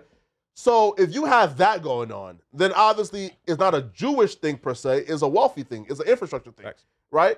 And I feel like with Kanye, it's very easy to fall into like the conspiracy of, these Jewish people are in this position, which is, yes, it's true, they're also there as well, but and Elon Musk is a white Christian nationalist, right? and Jeff Bezos, is he Jewish, Josh, or white? Right, like who? Bezos. Yeah, because Bezos don't sound like a Jewish name. He's white, right? Again, he's a white Christian. Like when you have. Yeah, but you can find people at the heights of society of any race. Like you could take the 5 richest black people in America in the entertainment industry. Oh, look at all of these black people. Oh, they're running the entertainment industry. If you skew that, you see these things going around on Reddit, and it's like, some crazy Star of David and a bunch of faces of people saying, this is who runs the industry. It's like, bro, I could just fill a fucking PDF with a bunch of black people and make the same argument. I feel like people should just be tolerant of each other and just like stop. I don't know. This whole anti-Semitic wave that's going on right now is just like, it's really lame and embarrassing. And I feel like Ye was like really one of the first people in the public media to really put his neck out and do. He was doing the whole like I love Hitler thing. Yeah, and it's just a mistake, bro. It's just lame. Yeah, right. Like, tarnished his whole legacy. And Nah, his Bully. Nah. That's too far. Listen, Bully. Right? No, it ain't too far though. No, I think tarnished among who though? Don't hit the same for everyone. For everyone though, because I feel like even as black people and shit, like I fought with Kanye to this day. Like a lot of that shit he was saying, he said that shit, and he probably had a reason to say because he felt like you could say certain shit about Jewish people, and then he said he feel like you can say certain shit about black people that you can't say about Jewish people. So when he started cooning, that right there made black people kind of say, "Hey, but the Jewish shit ain't make black people think about nothing." Nah, but what I'm trying to say is like I feel like his legacy just don't hit the same anymore. As in like he's never gonna do the numbers that he used to do. Like even now, like we're looking at his new shoe. Like I don't know if that's it. Like I think that it kind of like affected his business, and that is his legacy. Killed the aura for sure. Aura killed points his went aura down. for sure. And don't get me wrong, he's just had a #1 album. Carnival went #1. He had a #1 song and shit, but it just don't hit the same. It don't hit the same, bro. When you ain't got the back in front of you. He don't even got Jay-Z standing next to him like how he used to have Jay-Z and Beyonce standing next to him. So like, he can't even have like everyone's scared to be next to him because of what he's saying, bro. So he's marginalized himself. He's always gonna turn on you. No, listen, like right now his career may not be in the heights, but in terms of what he's done, his legacy, bro. Yo, Kanye work of art was always something for black people. Meaning, I don't care if white folks, if Jewish folks, if Hispanic folks don't appreciate it as they should. Jesus Walks will always be played at every march, right? When we're marching and protesting for our own, whether it's for George Floyd or like whoever, Kanye West is coming on. Like that's how much Kanye West means to a generation. So what he has done for black folks, the only part where he was risking tarnishing his legacy was when he was on his coon shit, right? When like he was saying, like slavery was a choice. Yeah, right. Like coon shit. I mean, but you do coon shit all the time too, and we fuck with you, nigga. Bro. What you mean? No, listen, bro. You say mad coon shit. Hell, no. Niggas like, nah, that's flop. Nah, hell nah.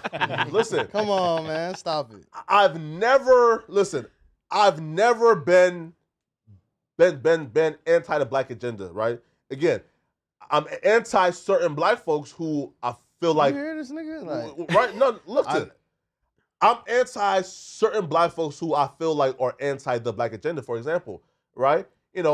Not all street dudes, not all gang members, but there are some gang members who wake up every day and their mission is to kill some black folks. And I'm like, damn, bro, like, listen, bro, like, yo, like across the street, there's some white folks.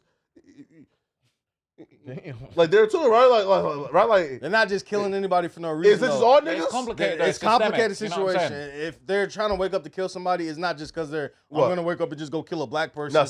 It's something that happened where it's a revenge, or it's not like I'm just waking up to go kill somebody. Huh? There's a dude, by the way. There's not one black person just waking up like I'm gonna go kill me a nigga today, man. There's only a couple of that's a rare. I'm about to give you an example. And there's people of all races. That shit's rare. It happens, but come on, I'm about to give you an example. All right, one example out of no. This happens often. There was a random kid, right, who was at the store with his mother. Some nigger walk in and said, wait. And said, yo. And then you just said, you just went full Kanye. Some nigga walk in and say, yo, you got on red shoes. Niggas need to fade. Somebody, shoes. Yo, creep. Where you from? Got on red shoes. Take it off. Come on, right? bro. And the kid said, bro, I'm not taking off my shoes. What are you talking about? Like, we're not even from here. Like, we just. I heard this man say. And he shot and killed that kid for wearing red shoes. That happens more often than not. Wear the wrong colors to the wrong neighborhood if you black. If you white, they don't give a fuck. You can walk through wearing red, blue, orange, green, nigga, because they Yankee hat, whatever. Comes out, you straight. If you black, walk through. So look, Creep. I'm putting no this on passes you. being given. Creep, you hear you pulled up with this nigga now, and this the type of, this he kind of talking about your lifestyle in a How way. though? Oh my man.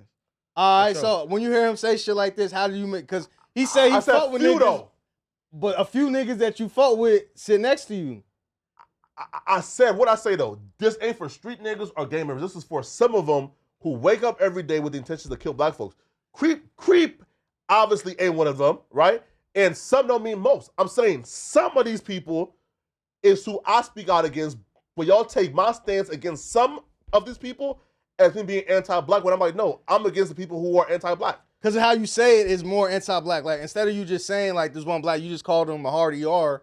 You said something, come on. So it's like, he not? Yeah, it's how you doing it. It comes across like if somebody anti-black. wakes up and kill a kid for wearing shoes, he's not a hard ER? You ain't gotta drop the hard ER just for that. I'm not gonna say. I'm not saying that. Yeah, you just ain't gotta say it. You ain't gotta put it out there. Under no circumstances is it okay for you to address any other black person as I don't feel comfortable considering him black. But that was my point where Kanye was trying to say that it's you can go on camera and say that shit.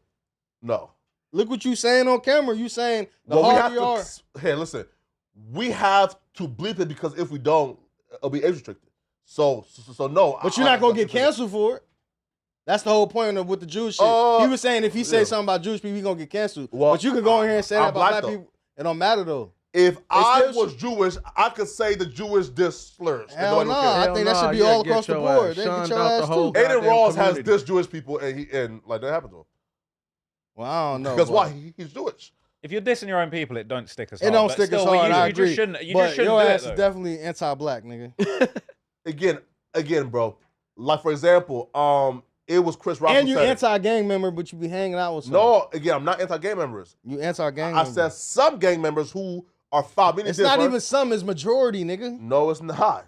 Bro, come on, nigga. Majority of gang members have you look at listen, hey, Russell, look. Flacco, this is the thing. When you in a community gang and it's predominantly the same race as you, 9 times out of 10, that nigga that step on your shoe or bump into you to piss you off is gonna be the same race as you, nigga. I don't think niggas wake up with the intention, let me go hunt down a black. Nigga, my neighbor is black. So 9 times out of 10, when I get into it with somebody, it's going to be another black nigga. Just like in Mexico, it's Mexican on Mexican crime because it's predominantly Mexican. When you go to Russia, it's white on white crime because it's predominantly white. You get what I'm saying? Of course. Once you got a certain group of motherfuckers in a community gang, the person that you going to get into it with is the nigga that look like you. Yeah. That's like violence based on proximity, like where you at. Exactly. So it's like a nigga. I very highly doubt that a nigga who was born and raised in goddamn Beverly Hills is gonna wake up to go to Compton to go hunt something down. Nigga, whatever he getting into it with, his fist fights in school was probably gonna be a rich white kid. You get what I'm saying? When he get into it with somebody walking down the street or walking down the mall or somebody yelling some bullshit out at him, out in a car, 9 times out of 10 it's gonna be a white person because it's predominantly white in that area. Yeah, look right here, right? Look right. So and here's why I don't believe is the majority of gang members, right? Look, now according to the stat, right, the violent crime rate in Los Angeles is like 8.38 per like 1,000 residents, right? So that right there is the overwhelmingly like minority, right? So though like 99% of people don't do crime, right? You feel me? And in the city, right? So no, we are referring to all street dudes or all gang members or even most. We're referring to a specific group who their entire mission is to wake up and cause havoc and destroy. So when I call those people names, you should say, well, duh, right? Again, Chris Rock say, yo, there's a huge difference between black folks and niggas. And me there's a huge difference between niggas and niggers. Huge difference, right? We niggas, right? We are regular. The people who wake up every day with their only goal in mind is to take a black life, and if they don't take a black life, it's a bad day. Those people need to be grouped in their own box. You feel me? Too bad. But how do you even refer to them as the hard ER when that ain't even the reason why they put that name on them? And you was talking about self-hate earlier. That sounded like self-hate. Hell nah.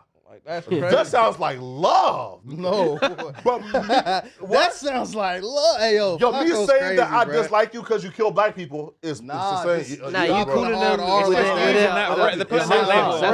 gotta leave that in the past. The man. message gang ain't wrong. It's the way that you convey the message. Call them is something what's else, fucked bro. up. There's What? I don't know. What? There's plenty Like- other things that you could call them. Not that. Negro mice. Well, No, we ain't doing that. Nah, We bro. ain't doing that. what? Like, I don't know, What, bro. what? You think of something, bro, but it's not that. You don't have to call them that. what? There's Negro mice. There's Think of a whole new word separate from. and there's from nigga boos. oh my god, It's, we got it's, to right. We gotta wrap it up. was crazy. It's, we it's, time to wrap it up, man. This I- man in here just wait though, but- he yelling out but, racist slurs and but shit. here, Man. Fuck Flacco, man. Fuck Before Flacco. we go though, Y'all put all right? fuck Flacco in the We comments. started on business. Before we go though, I Adam love Flacco. dropped screenshots of Comparator asking to come back to No Jumper. Wait. So what? So read that, please, because I can't read it. Josh, if you want to read it. Who was it with? Compa and who? That's Comparator? Yeah, All and right, Adam. so this is Compa responding to Adam's post. Let me come back, LOL. Nope. And it looks like he hearted it. And then Compa said, Compa needs to make a comeback. I'm throwing the white flag. I missed the team. Adam said, no offense, but it ain't happening. Right. So, should Adam bring back Compa, man? Remo, what's your take on I this? fuck with Compa, but whatever they got going on is whatever they got going on. Wow, man. Wait, pause. You won't put the good word in for your brown brother? I mean, there's no word for me to put in. Right. Adam just told the nigga no. What? And that's the word right Hey, there. listen, man. I'm going to put in the good word for my brother. Because Bro Flacco loves the essays. You feel I me? fuck with Compa personally. Like, I still, I'll holler at him and everything. But Right. I mean, if it's Adam's platform, if he said he don't want the nigga on there, he said he don't want him on there. We've gotten, people who Adam has said before, I don't want to. For Adam to Well, even up post there. this, it's a good chance that Compa has a chance of even coming back if he's still willing to because if Adam really didn't I fuck was with him, able to get Lush back. Was that your work? that yeah. wasn't just your work though. That's more so I give Adam probably every day and say, yo, hey, listen, bro, doing reunion with Lush would be dope. And then once Lush got back in the building, I DM him every day and said, hey, bro, we need him back from bringing him back. And then he said, we gonna fuck with him right now. Again, it's not all my work because Lush is somebody who's talented. Yeah, Lush definitely deserves you feel me? a spot back. But And I'm sure you and other folks probably spoke up for Lush as well. But yeah, I definitely spoke up for Lush, but I speak up for Compa. I fuck with Compa, Yeah. but I don't know where him and Adam's relationship at. and if There be Lush so can much come shit back, going on. come on now, bro. Yeah, no, for sure. I mean, yeah, I don't know. Y'all let us know in the comments. Do y'all feel like Compa should be back? Let the people decide, bro.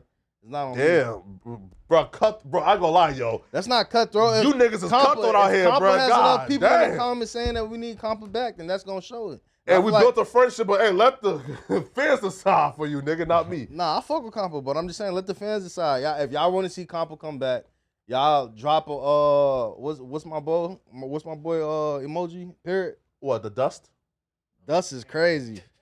Yo, he trying to say this nigga be high. Yo, No, I'm not it's your a joke, boy. man. It's a joke, bro. Dust I fuck is with Compa, crazy. man. Listen, Drop a period in the fucking comment if y'all want Compa back, man. I'm gonna DM Adam, sorry, I see him here today. I'm gonna ask Adam, bro. Hey, man, listen, man, bring Compa back, man. Feel me? For the team spirit, man. Feel me? He's a dope guy. Yeah, nah, Compa, he's triple solid, bro. I fuck with him. Man, folks, man, how do y'all feel like the first day of the news went, man? Yeah, it was hard, man. Dope. That shit was smooth. Yeah, I feel like it's just gonna, what I'm saying, it's gonna take more growing, but I think it's this is what the fans wanted. You feel me? I've been seeing people, they want this shit live bad, so I don't know. Nah, man. I feel like Why do you want to live?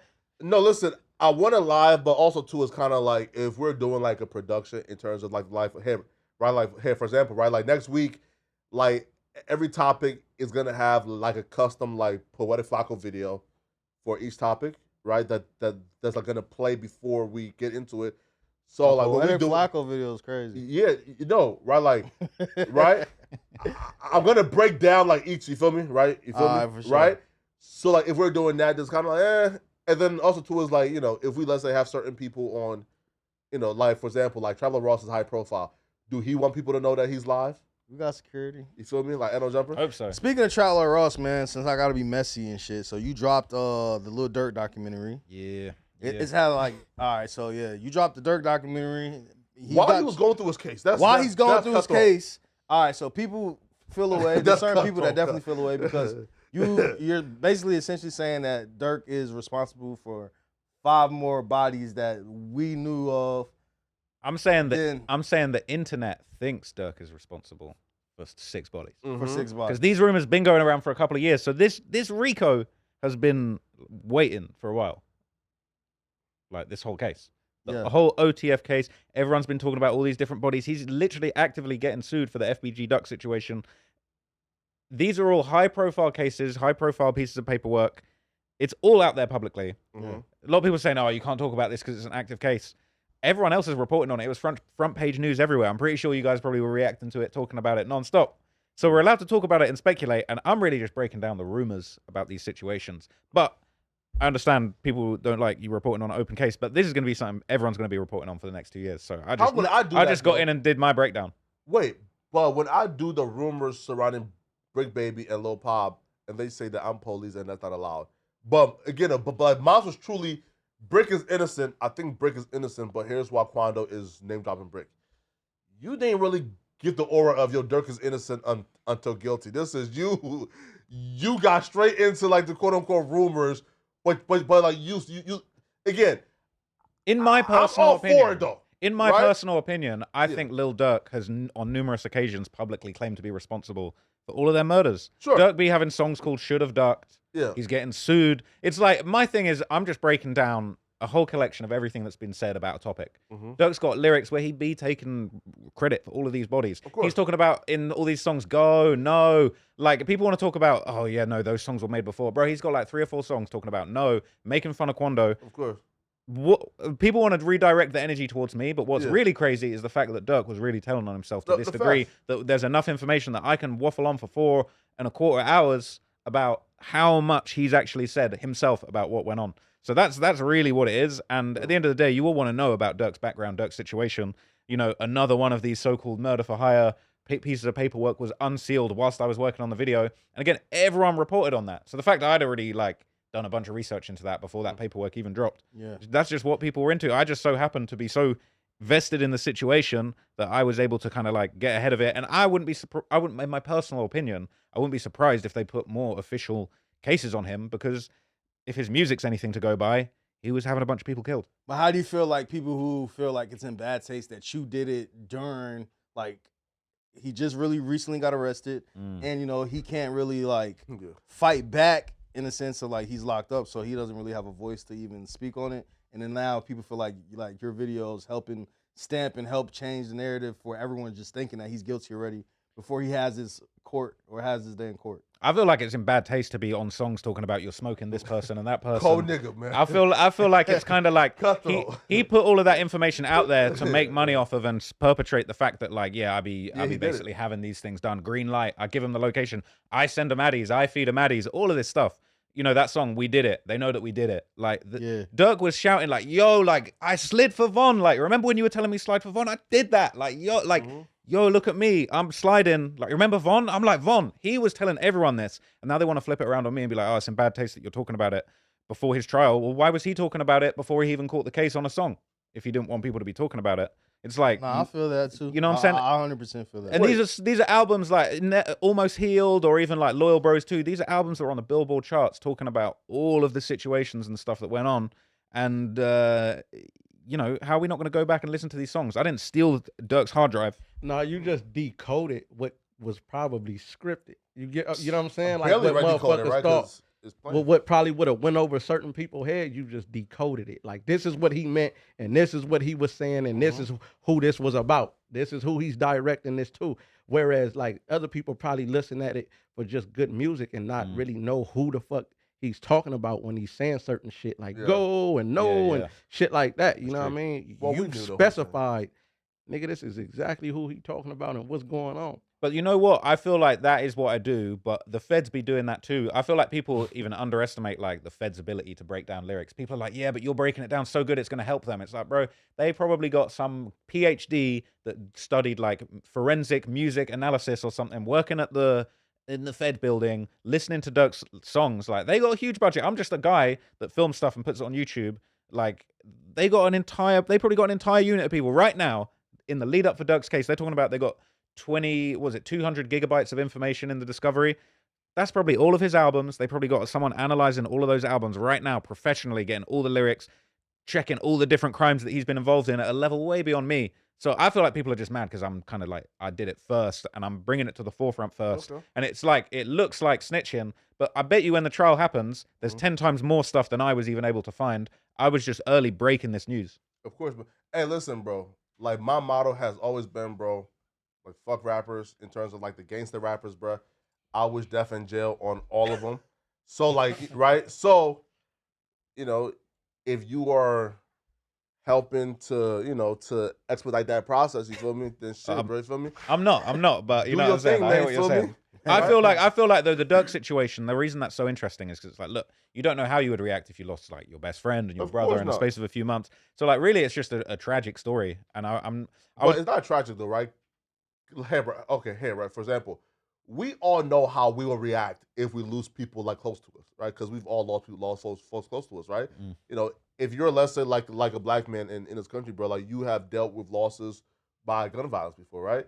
And you know, and only like psychos think, yeah, you know, my homie died, you know, the person has been found by the police, you know, there's justice going on. Yeah, let me take justice into my own hands and go kill him. Well, hey, nigga, right? And then you say, okay, that's not good enough, right? Justice ain't good enough. The people gotta know I got justice, right? And then put it on a song. Listen, bro, like Dirk is Muslim, right? You know, so I wish him the best, right? Like, I'm not even, I guess, permitted to even, like, discuss him. But, you know, hey, bro, outside of Lil Dirk, you know, I wish death in jail on all you gangster rappers. Man. And why not Dirk? Why not Dirk? Why are you not qualified? So you openly admit that you're Muslim now? Because at one point you didn't want people never did, though. But I can't wish death in jail on people like Lil Dirk and Rollo. You feel me? Right? On Rollo? Yeah, the Rollo. Yo, listen. Bro, I'll be real, though. Rollo is my favorite rapper now, man. But hey, folks, shout out Rollo. Rollo, my boy. Shout out Rollo, man. Folks, man, this was another episode, or first episode of No Jumper News. Reloaded. You feel me? Right? You know, we're gonna see you guys on Friday, man. Peace. Bow.